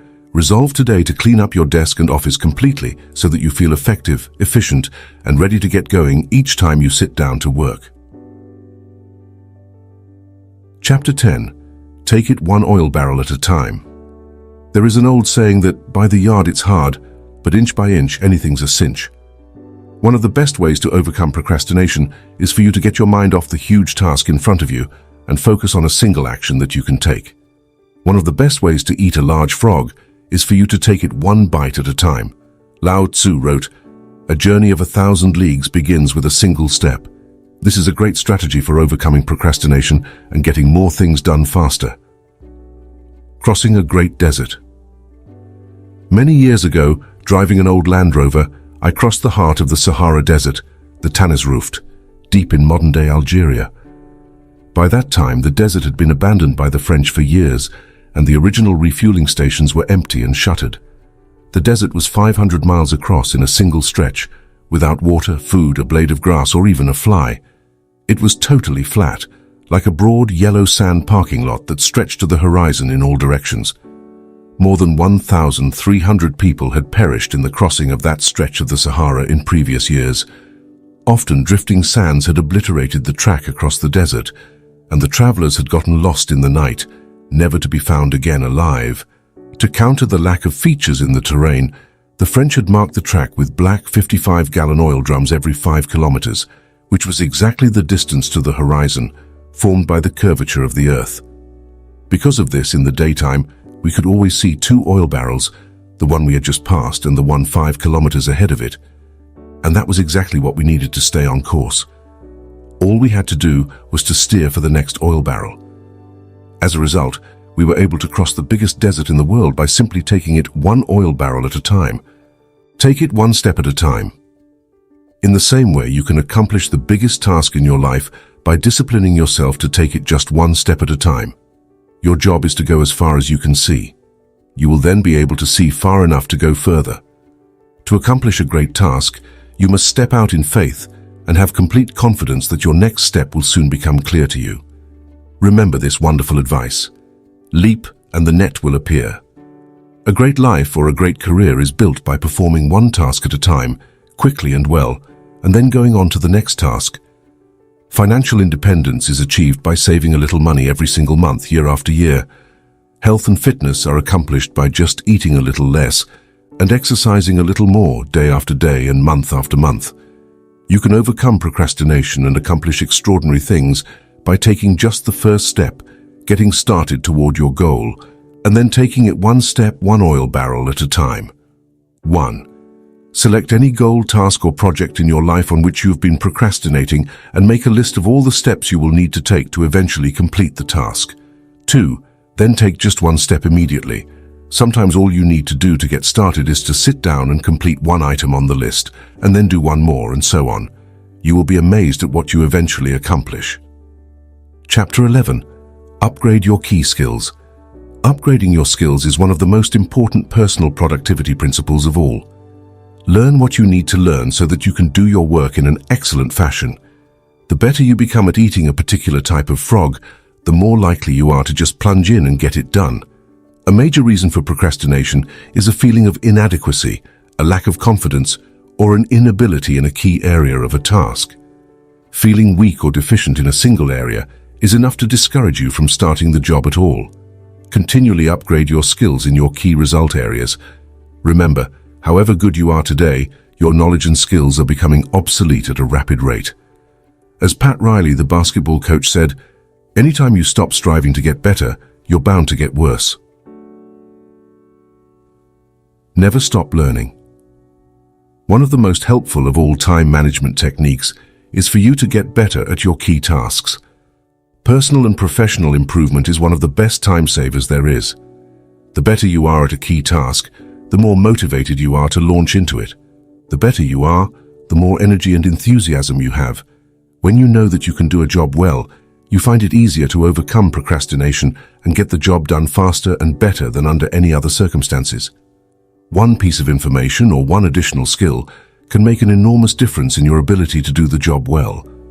Identify the most important things you do, and then make a plan to continually upgrade your skills in those areas. Rule: continuous learning is the minimum requirement for success in any field. Refuse to allow a weakness or a lack of ability in any area to hold you back. Everything is learnable, and what others have learned, you can learn as well. When I began to write my first book, I was discouraged because I could use only the hunt and peck method of typing. I soon realized that I had to learn to touch type if I was ever going to write and rewrite a 300-page book. So I bought a touch typing program for my computer and practiced for 20 to 30 minutes every day for 3 months. By the end of that time, I was typing 40 to 50 words per minute. With this additional skill, I have been able to write more than 75 books that have now been published all over the world. The best news is that you can learn whatever skills you need to be more productive and more effective. You can become a touch typist if necessary. You can become proficient with a computer. You can become a terrific negotiator or a super salesperson. You can learn to speak in public. You can learn to write effectively and well. These are all skills you can acquire as soon as you decide to and make them a priority. 3 steps to mastery. First, read in your field for at least 1 hour every day. Get up a little earlier in the morning and read for 30 to 60 minutes in a book or magazine that contains information that can help you be more effective and productive at what you do. Second, take every course and seminar available on the key skills that can help you. Attend the conventions and business meetings of your profession or occupation. Go to the sessions and workshops. Sit up front and take notes.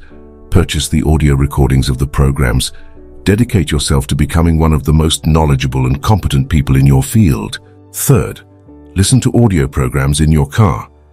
The average car owner sits behind the wheel 500 to 1,000 hours each year while driving from place to place. Turn driving time into learning time. You can become one of the smartest, most capable, and highest paid people in your field simply by listening to educational audio programs as you drive from place to place. The more you learn and know, the more confident and motivated you feel. The better you become, the more capable you will be of doing even more in your field. The more you learn, the more you can learn.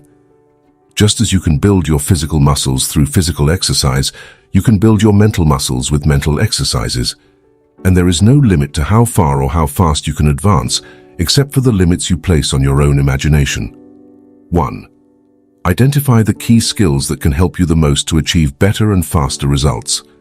Determine the core competencies that you will need to have in the future to lead your field. Whatever they are, set a goal, make a plan, and begin developing and increasing your ability in those areas. Decide to be the very best at what you do. 2. Develop a personal plan to prepare yourself to do your most important tasks in an excellent fashion. Focus on those areas where you have special talents and that you most enjoy. This is the key to unlocking your personal potential. Chapter 12. Identify your key constraints. Between where you are today and any goal or objective that you want to accomplish, there is one major constraint that must be overcome before you can achieve that major goal. Your job is to identify it clearly. What is holding you back?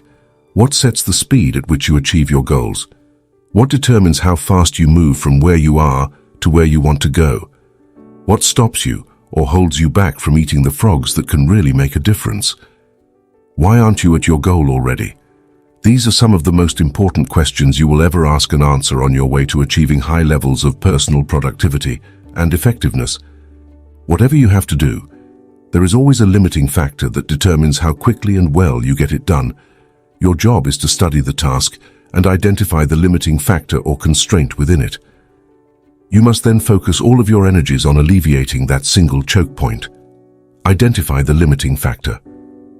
In virtually every task, large or small, a single factor sets the speed at which you achieve the goal or complete the job. What is it? Concentrate your mental energies on that one key area.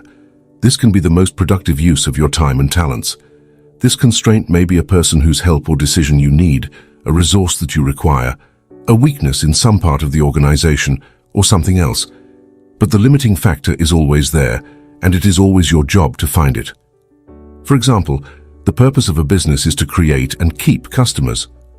By doing this in sufficient quantities, the company makes a profit and continues to grow and flourish. Every business has a limiting factor or choke point that determines how quickly and well the company achieves this purpose. It may be the marketing, the level of sales, or the sales force itself. It may be the costs of operation or the methods of production. It may be the level of cash flow or costs. The success of the company may be determined by the competition, the customers, or the current marketplace. One of these factors, more than anything else, determines how quickly the company achieves its goals of growth and profitability. What is it? The accurate identification of the limiting factor in any process and the focus on that factor can usually bring about more progress in a shorter period than any other single activity. The 80-20 rule, applied to constraints. The 80-20 rule also applies to the constraints in your life and in your work. This means that 80% of the constraints, the factors that are holding you back from achieving your goals, are internal. They are within yourself, within your own personal qualities, abilities, habits, disciplines, or competencies, or they are contained within your own company or organization. Only 20% of the limiting factors are external to you or to your organization. Only 20% are on the outside in the form of competition, markets, governments, or other organizations. Your key constraint can be something small and not particularly obvious.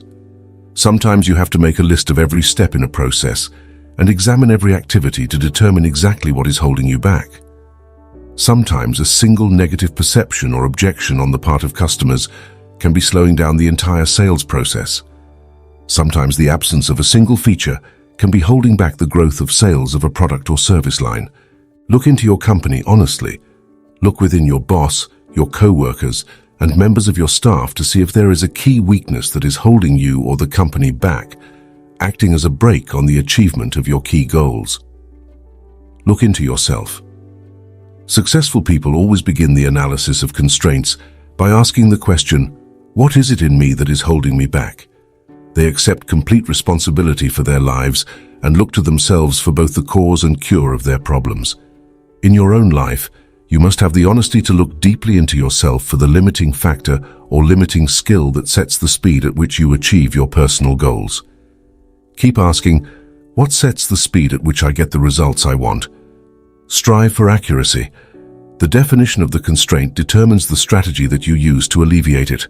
The failure to identify the correct constraint or the identification of the wrong constraint can lead you off in the wrong direction. You can end up solving the wrong problem. A major corporation, a client of mine, was experiencing declining sales. The corporation's leaders concluded that the major constraint was the quality of the sales force and the sales management. They therefore spent an enormous amount of money reorganizing the management and retraining the salespeople. They later found that the primary reason that sales were down was a mistake made by an accountant who had accidentally priced their products too high relative to their competition in the marketplace. Once the corporation revamped its pricing, its sales went back up and it returned to profitability.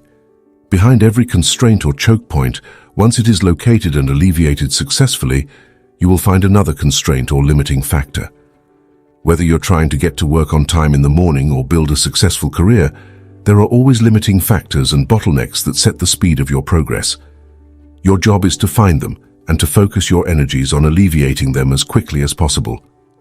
Starting off your day with the removal of a key bottleneck or constraint fills you with energy and personal power. It propels you into following through and completing the job. Often, alleviating a key constraint or limiting factor is the most important frog you could eat at that moment. 1. Identify your most important goal in life today. What is it? What one goal, if you achieved it, would have the greatest positive effect on your life? What one career accomplishment would have the greatest positive impact on your work life? 2. Determine the one constraint, internal or external, that sets the speed at which you accomplish this goal. Ask, why haven't I reached it already?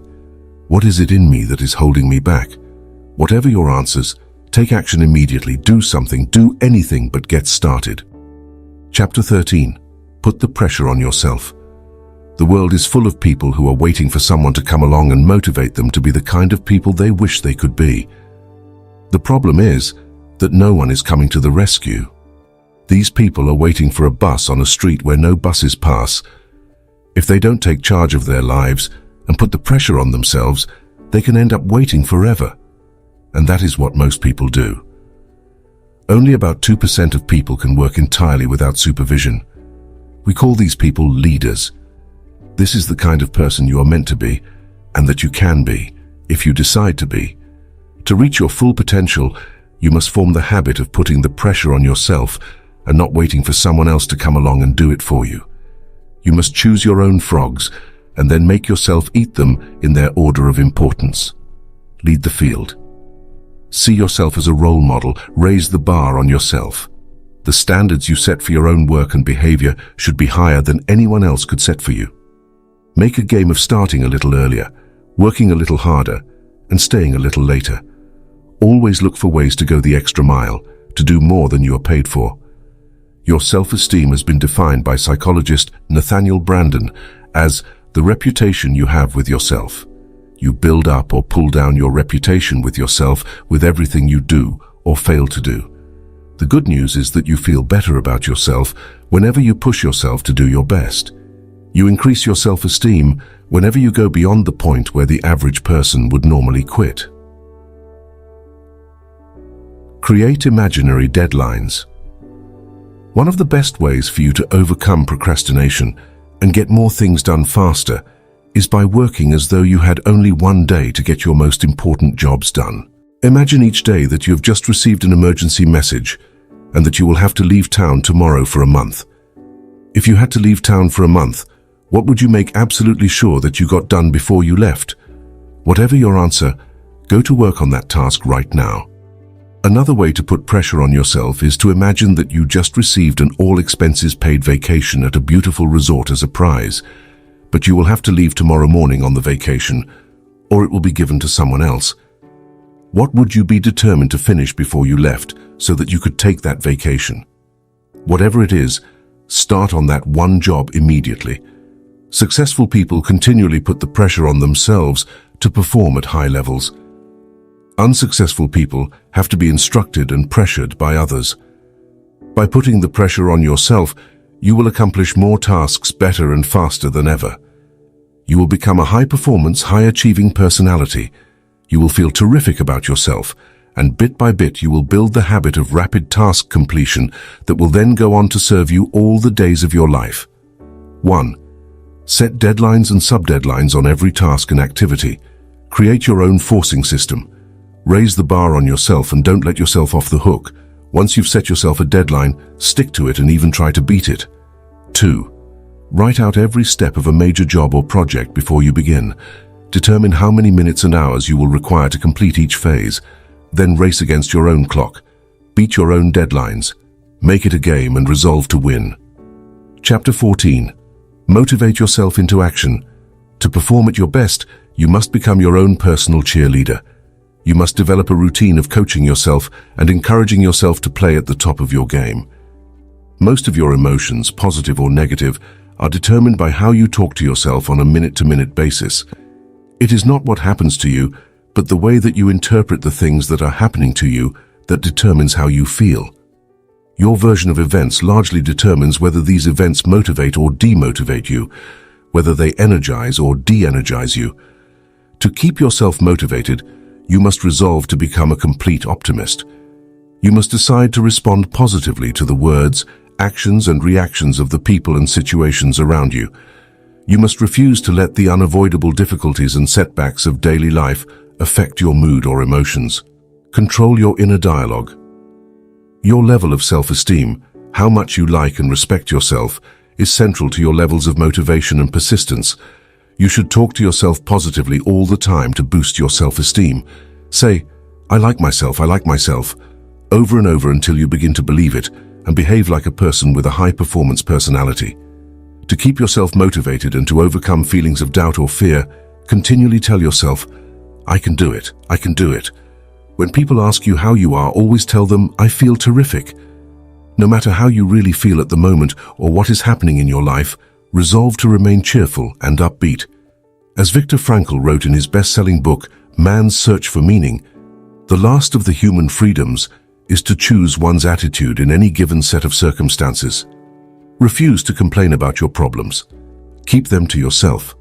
As speaker-humorist Ed Foreman says, you should never share your problems with others because 80% of people don't care about them anyway, and the other 20% are kind of glad that you've got them in the first place. Develop a positive mental attitude. In Martin Seligman's 22-year study at the University of Pennsylvania, summarized in his book, Learned Optimism, he determined that optimism is the most important quality you can develop for personal and professional success and happiness. Optimistic people seem to be more effective in almost every area of life. It turns out that optimists have 4 special behaviors, all learned through practice and repetition. First, optimists look for the good in every situation. No matter what goes wrong, they always look for something good or beneficial, and not surprisingly, they always seem to find it. Second, optimists always seek the valuable lesson in every setback or difficulty. They believe that difficulties come not to obstruct, but to instruct. They believe that each setback or obstacle contains a valuable lesson they can learn and grow from, and they are determined to find it. Third, optimists always look for the solution to every problem. Instead of blaming or complaining when things go wrong, they become action-oriented. They ask questions like, what's the solution? What can we do now? What's the next step? Fourth, optimists think and talk continually about their goals. They think about what they want and how to get it.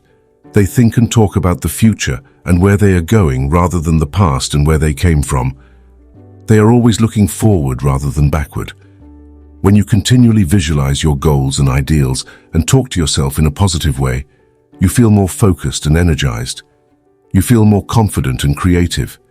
You experience a greater sense of control and personal power. And the more positive and motivated you feel, the more eager you will be to get started, and the more determined you will be to keep going. 1. Control your thoughts. Remember, you become what you think about most of the time. Be sure that you're thinking and talking about the things you want rather than the things you don't want. 2.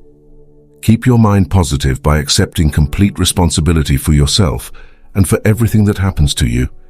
Refuse to criticize others, complain, or blame others for anything. Resolve to make progress rather than excuses. Keep your thoughts and your energy focused forward on what you can do right now to improve your life and let the rest go. Chapter 15. Technology is a terrible master. Technology can be your best friend or your worst enemy. Technology becomes the enemy when we give in to an obsessive need to communicate continually. This compulsion to stay plugged in leaves us all psychologically breathless. We have no time to stop, smell the roses, and collect our thoughts. You have a choice. The key is to keep your relationship with technology under control. Bill Gross, who managed more than $600 billion in fixed income funds and bonds when he was with PIMCO, is famous for exercising regularly and meditating daily to keep centered while using no technology at all. Despite turning off all his devices, he never misses an important message. For you to stay calm, clear-headed, and capable of performing at your best, detach on a regular basis from the technology that overwhelms you. A researcher who asked a group of CEOs and entrepreneurs to unplug from technology found they had improved memory, deeper relationships, better sleep, and a greater likelihood of making life-transforming decisions. 1. When people are too plugged in, communications technology quickly becomes a destructive addiction. People wake up in the morning and obsessively check all their phone notifications before leaving their beds. They then race to their computers for yet more typing before even eating breakfast, drinking water, or brushing their teeth. People are now checking their smartphones about 46 times each day, according to one study, 2 and about 85 times a day, according to another study, which found that people were accessing their phones twice as often as they thought. 3. Don't become addicted. In Washington not long ago, I was at a business luncheon with a room full of high-level executives. Prior to the beginning of the luncheon, one of the organizers stood up and said a short grace. All the executives bowed their heads. When the grace was over, the luncheon began. However, at my table, 4 or 5 out of the 8 people seemed to have been greatly affected by the prayer. They kept their heads down and their hands in their laps, even when the food was served. They seemed to be lost in deep thought over the profound questions of the day. Then I realized that they were not praying at all. They were all intensely focused on their smartphones, sending and receiving emails, typing like frantic teenagers playing video games. They were all lost to the world around them, drowning in a deep sink full of information exchange. Take back your time. One of my clients found himself bound and chained to his computer, receiving and responding to emails several hours each day. The more time he spent at his computer, the fewer of his other important tasks he was able to get done. The stress caused by these undone tasks, building up like an avalanche overhang, started to affect his personality, his health, and his sleeping habits. We taught him about the 80-20 rule and how it applied to emails. He deleted and unsubscribed from the 80% of his emails that had no value.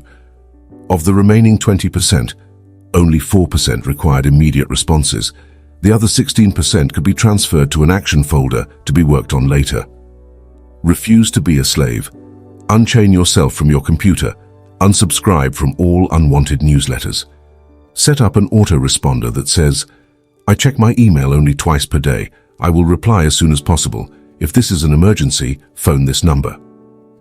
A journalist for Fortune magazine once wrote that when he arrived back at the office after a 2-week European vacation, he had more than 700 emails waiting for him. He realized that it would take him a week to get through them all before starting on important projects. For the first time in his career, he took a deep breath and punched the delete all button, erasing those 700 emails forever. He then got busy with the projects that were really important to him and his company. His explanation was simple. "I realized that just because somebody sends me an email, it does not mean that they own a piece of my life. Although not many people would delete their entire inbox, you can definitely delete and ignore more emails than you do right now. Empower yourself to remove all emails that don't relate to important goals and relationships." Someone will tell you. People often ask me at my seminars, "But don't you have to stay plugged into technology to keep current with the news?" I tell them, if it is really important, someone will tell you. Many people unplug from the news, and surprisingly enough, they remain well informed on most important subjects. You should do the same. 1. Resolve today to create zones of silence during your day-to-day activities. Turn off your computer and your smartphone for 1 hour in the morning and 1 hour in the afternoon. You will be amazed at what happens. Nothing. 2. Resolve to unplug from technology for 1 full day each week. By the end of your digital detox, your mind will be calm and clear. When your mental batteries have time to recharge, you will be much more effective at eating frogs. Chapter 16. Technology is a wonderful servant. You must discipline yourself to treat technology as a servant, not as a master. The purpose of technology is to make your life smoother and easier, not to create complexity, confusion, and stress. Usually, to get more done of higher value, you have to stop doing things of lower value. Keep asking yourself, what's important here? What is most important for you to accomplish at work? What is important in your personal life? If you could do only 1 or 2 of the activities available to you, which ones would they be? Use your technological tools to regularly remind yourself of what is most important, and protect yourself from what is least important. Technology can be a simple way to get control of your communications, your time, and even your emotions. Take control of your communication. Clear your digital workspace as you would your physical desk. Close every program not needed for the task at hand. Block the websites that distract you the most. Make sure that only the communication channels you need to complete your task are open. Most tasks require some communication, but having 10 different ways to communicate is overkill. Once only relevant information is visible on your screen, arrange your windows for perfect workflow. Show your smartphone who's boss by disabling all notifications, both audio and visual. This is an important step toward checking your phone on your own schedule and thus regaining control of your life. But what about emergencies? Workers with responsibility for young children, elderly parents, or disabled relatives may feel that unplugging from technology or disabling notifications is simply not an option. What if their elderly parent slips in the bath or their young child has an emergency at daycare? This is an absolutely valid concern. The solution, however, is not to be available to everyone at all times. Rather, Create a phone number, email address, or other communication channel that only the caretaker of your loved one knows about. Leave that channel open and reserve it for emergencies. If you desire, you can do this for your work life as well. Give your boss or key clients a way to reach you that no one else has. You could also program your email manager to automatically sort emails from your most important work relationships into a read first folder. In other words, segment your communication channels so that only frogs can hop into your castle of concentration. Take control of your time. Your calendar makes a wonderful servant but a terrible master. Never automatically click accept on a digital invitation. Ask yourself if the invitation really fits your priorities before pressing the button. Schedule large blocks of time for task completion into your calendar as if they were appointments. Be so aggressive about it that when people look at your calendar, they will see only a tiny slice of free time. This will impress them and motivate them to schedule shorter meetings. Your digital to-do list, otherwise known as task management software, is a powerful tool for taking control of your time. It has all the positives of a paper to-do list, plus a few additional features. Digital to-do lists allow you to transfer items to another person's to-do list at the click of a button. This can help you delegate more efficiently, but make sure you accept only those tasks that are in line with your priorities. A digital to-do list can also be programmed to remind you relentlessly about your most important tasks. Take control of your emotions using technology. Many people fail to make technology their servant because they fear learning new skills. This fear can be mastered. Refuse to let it hold you back. Everything is learnable, and what others have learned, you can learn as well. Let your organization know that you are interested in learning about technological tools that will make you more efficient. If you have a friend, family member, or co-worker who is a tech whiz, learn everything you can from that person. Above all else, avoid the phrase, "I can't." Technology is no longer optional. It is just as important as reading, writing, and arithmetic. And the idea that only certain kinds of people are good at technology is a myth. No matter your age, race, or gender, you have the power to master technology. If you do become frustrated, just remember that it happens to everyone. Even expert programmers who are paid hundreds of dollars an hour will sometimes be frustrated by technology. When you make technology your servant, it can be a source of positive, motivating emotions and increased productivity. Post your most important stretch goal on social media and promise your followers you will achieve that goal.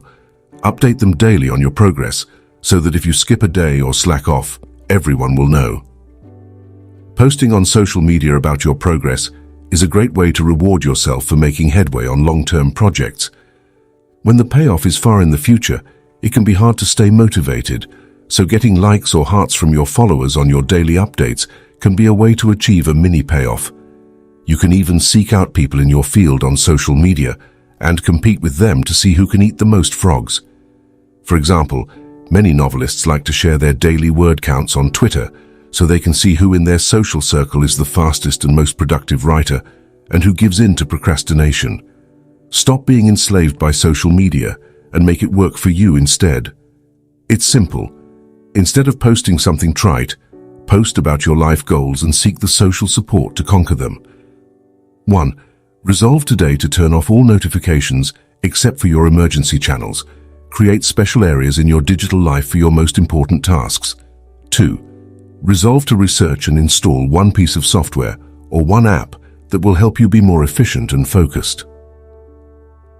Chapter 17. Focus your attention. Focused attention is the key to high performance.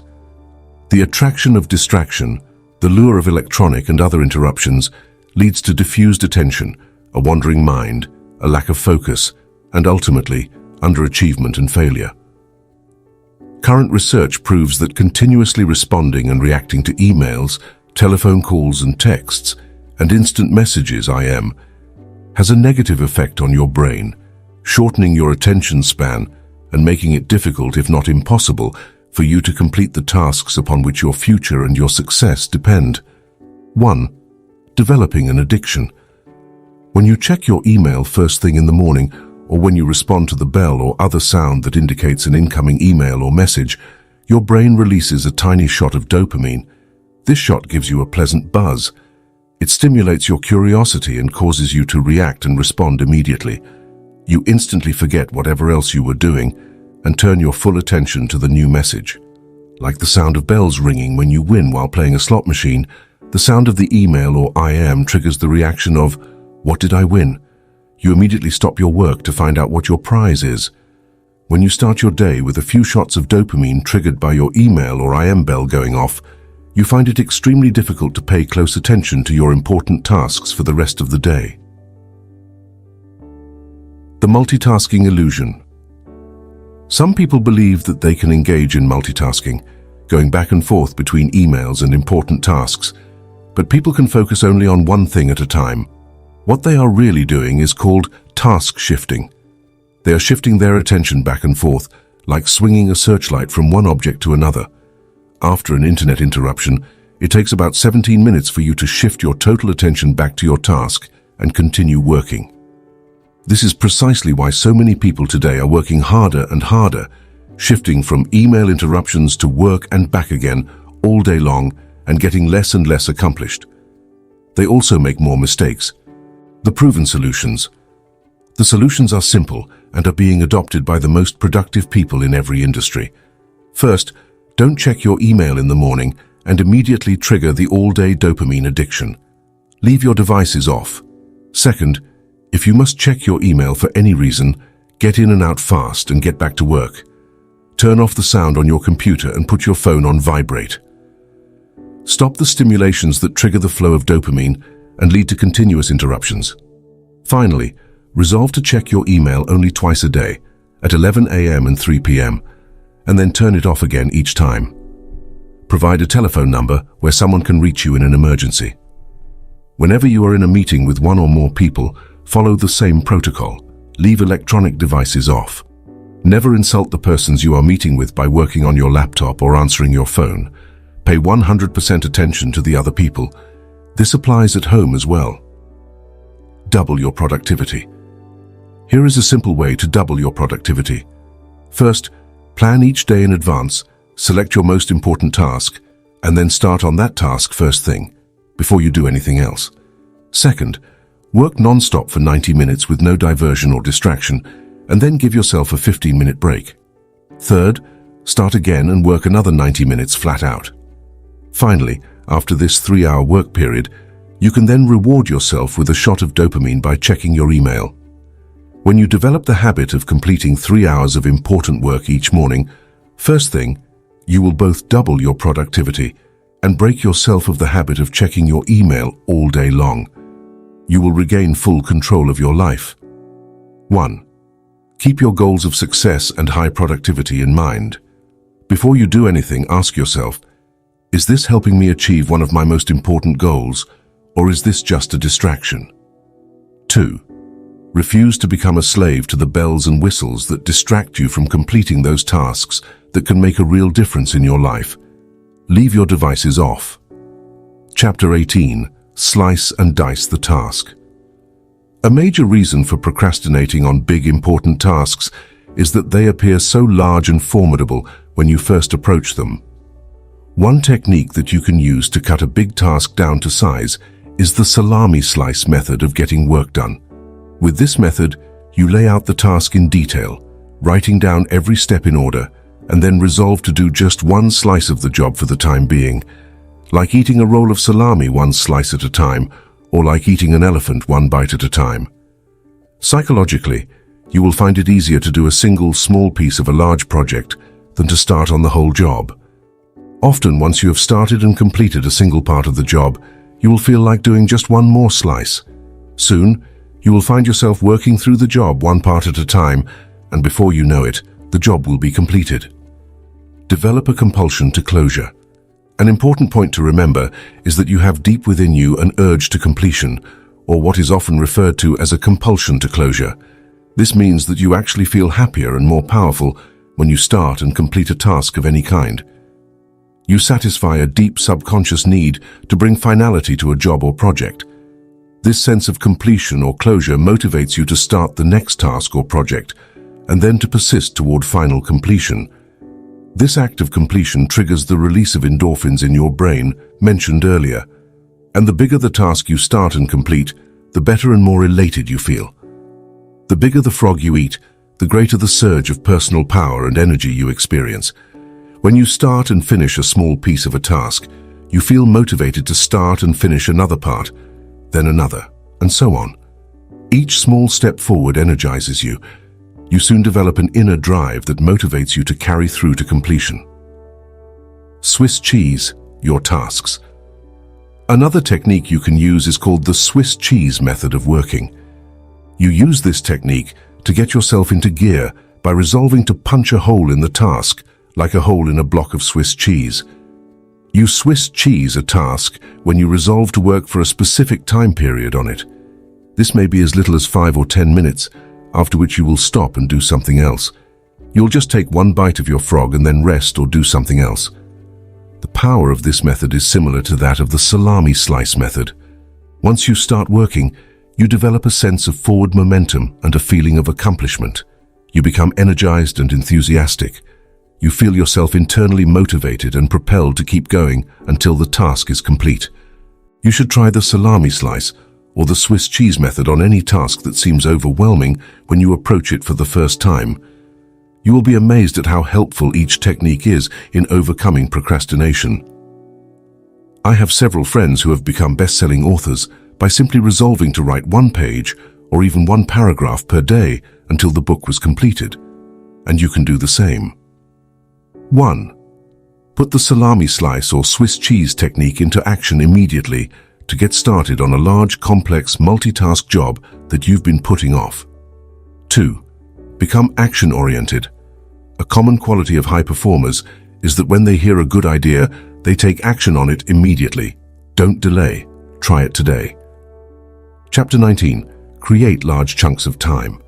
Most of the really important work you do requires large chunks of unbroken time to complete. Your ability to carve out and use these blocks of high-value, highly productive time is central to your ability to make a significant contribution to your work and to your life. Successful salespeople set aside a specific time period each day to phone prospects. Rather than procrastinating or delaying on a task that they don't particularly like, they resolve that they will phone for one solid hour, between 10 o'clock and 11 a.m., for example, and they discipline themselves to follow through on their resolution. Many business executives set aside a specific time each day to call customers directly to get feedback, to return phone calls, or to answer correspondence. Some people allocate specific 30 to 60-minute time periods each day for exercise. Many people read great books 15 minutes each night before retiring. In this way, over time, they eventually read dozens of the best books ever written. Schedule blocks of time. The key to the success of this method of working in specific time segments is for you to plan your day in advance and schedule a fixed time period for a particular activity or task. Make work appointments with yourself and then discipline yourself to keep them. Set aside 30, 60, and 90-minute time segments that you use to work on and complete important tasks. Many highly productive people schedule specific activities in pre-planned time slots all day long. These people build their work lives around accomplishing key tasks one at a time. As a result, they become more and more productive and eventually produce 2 times, 3 times, and 5 times as much as the average person. Use a time planner. A time planner broken down by day, hour, and minute and organized in advance can be one of the most powerful personal productivity tools of all. It enables you to see where you can consolidate and create blocks of time for concentrated work. During these working times, turn off the telephone, eliminate all distractions, and work non-stop. One of the best work habits of all is to get up early and work at home in the morning for 2 to 3 hours. You can get 3 times as much work done at home without interruptions as you ever could in a busy office where you are surrounded by people and bombarded by phone calls. Make every minute count. When you fly on business, you can create your office in the air by planning your work thoroughly before you depart. When the plane takes off, you can work non-stop for the entire flight. You will be amazed at how much work you can go through when you work steadily in an airplane without interruptions. One of the keys to high levels of performance and productivity is to make every minute count. Use travel and transition times, what are often called gifts of time, to complete small chunks of larger tasks. 1. Think continually of different ways that you can save, schedule, and consolidate large chunks of time. Use these times to work on important tasks with the most significant long-term consequences. 2. Make every minute count. Work steadily and continuously without diversion or distraction by planning and preparing your work in advance. Most of all, keep focused on the most important results for which you are responsible. Chapter 20. Develop a sense of urgency. Perhaps the most outwardly identifiable quality of high-performing men and women is action orientation. They are in a hurry to get their key tasks completed. Highly productive people take the time to think, plan, and set priorities. They then launch quickly and strongly toward their goals and objectives. They work steadily, smoothly, and continuously. As a result, they seem to power through enormous amounts of work in the same amount of time that the average person spends socializing, wasting time, and working on low-value activities. Getting into flow. When you work on your most important tasks at a high and continuous level of activity, you can actually enter into an amazing mental state called flow. Almost everyone has experienced this at some time. Really successful people are those who get themselves into this state far more often than the average person. When you're in the state of flow, which is the highest human state of performance and productivity, something almost miraculous happens to your mind and emotions. You feel elated and clear. Everything you do seems effortless and accurate. You feel happy and energized. You experience a tremendous sense of calm and increased personal effectiveness. In the state of flow, identified and talked about over the centuries, you actually function on a higher plane of clarity, creativity, and competence. You are more sensitive and aware. Your insight and intuition guide you and direct you to do and say exactly the right things at the right time. You see the interconnectedness of people and circumstances around you. You often come up with brilliant ideas and insights that enable you to move ahead even more rapidly. Trigger high performance in yourself. One of the ways you can trigger this state of flow is by developing a sense of urgency. This is an inner drive and desire to get on with the job quickly and get it done fast. It is an impatience that motivates you to get going and to keep going. A sense of urgency feels very much like racing against yourself. With this ingrained sense of urgency, you develop a bias for action. You take action rather than talking continually about what you are going to do. You focus on specific steps you can take immediately. You concentrate on the things you can do right now to get the results you want and achieve the goals you desire. A fast tempo seems to go hand in hand with all great success. Developing this tempo requires that you start moving and keep moving at a steady rate. The faster you move, the more impelled you feel to do even more even faster. You enter the zone. Build up a sense of momentum. When you regularly take continuous action toward your most important goals, you activate the momentum principle of success. This principle says that although it may take tremendous amounts of energy to overcome inertia and get started initially, it then takes far less energy to keep going.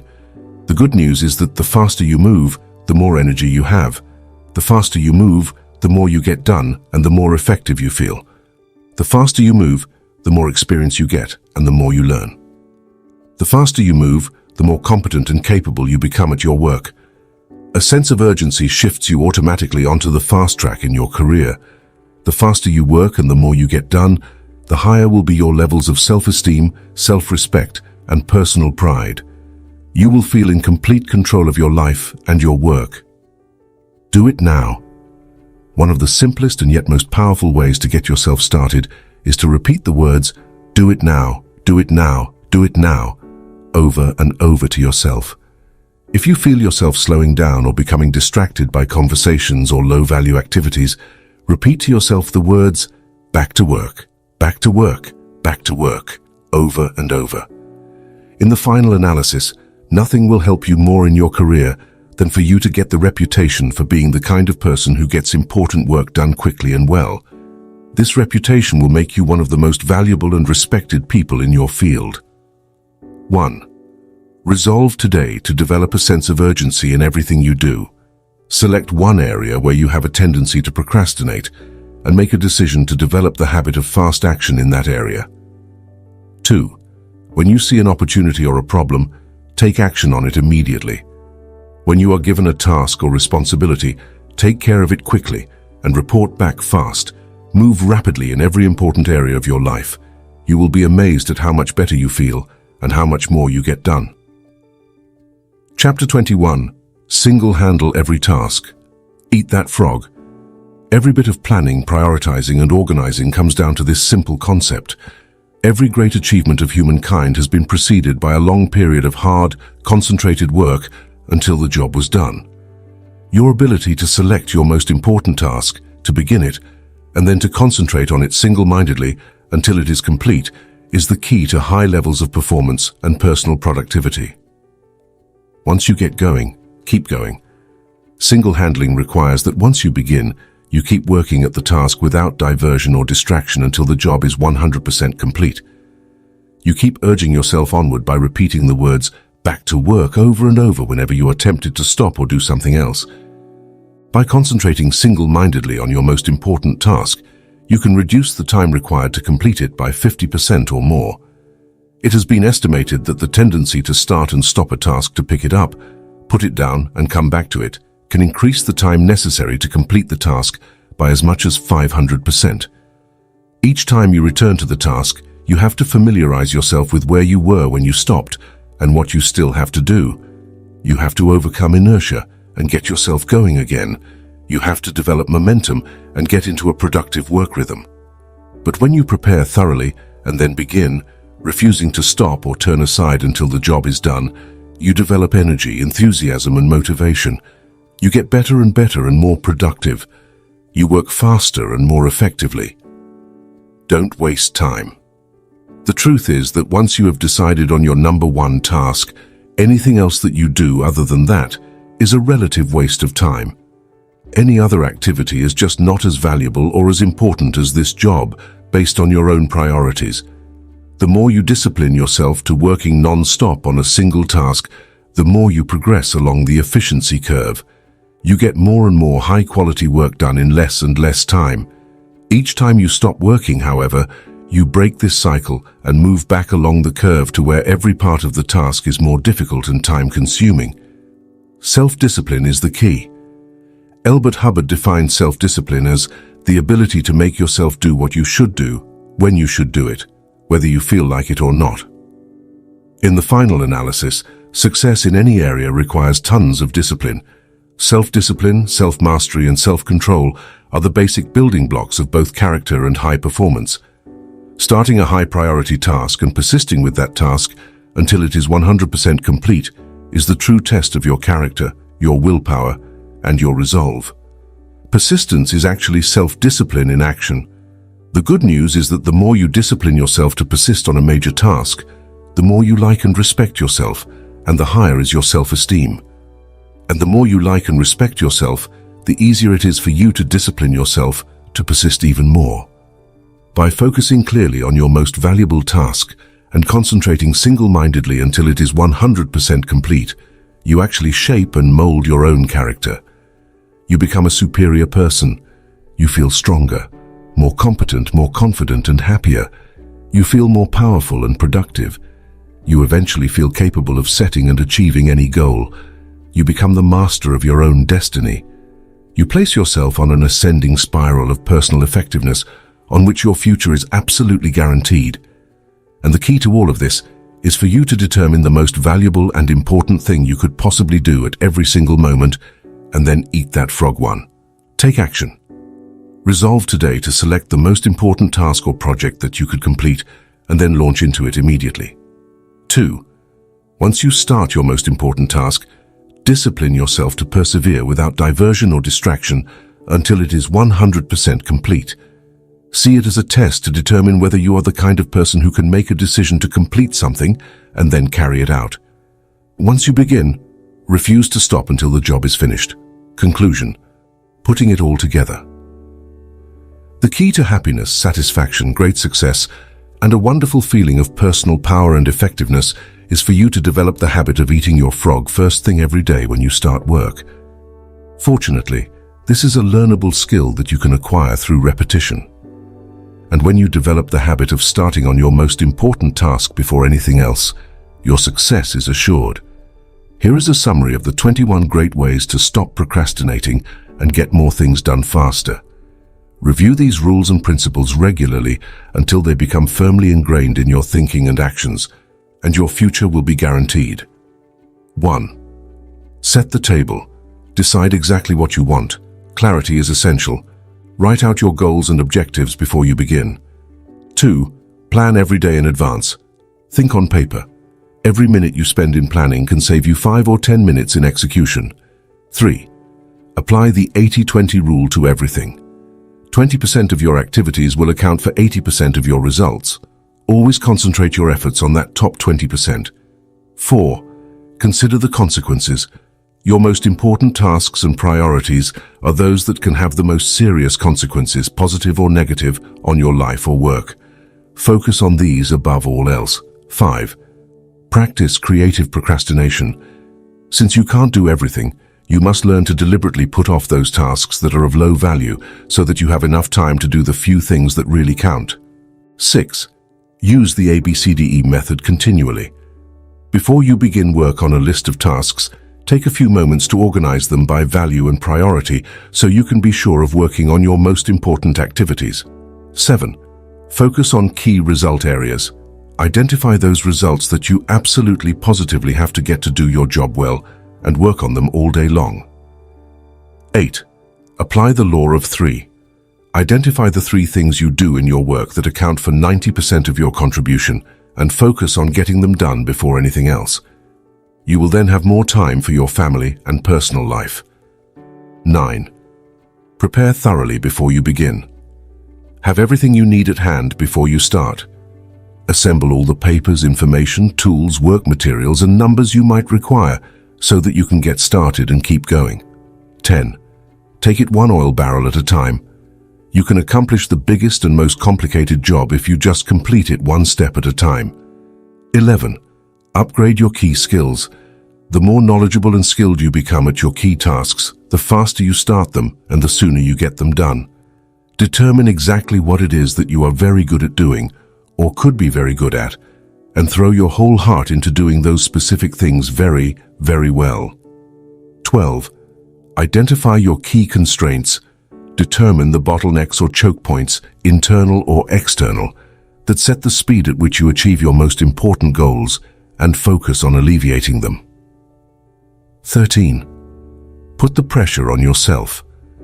Imagine that you have to leave town for a month and work as if you had to get your major task completed before you left. 14. Motivate yourself into action. Be your own cheerleader. Look for the good in every situation. Focus on the solution rather than the problem. Always be optimistic and constructive. 15. Technology is a terrible master. Take back your time from enslaving technological addictions. Learn to often turn devices off and leave them off.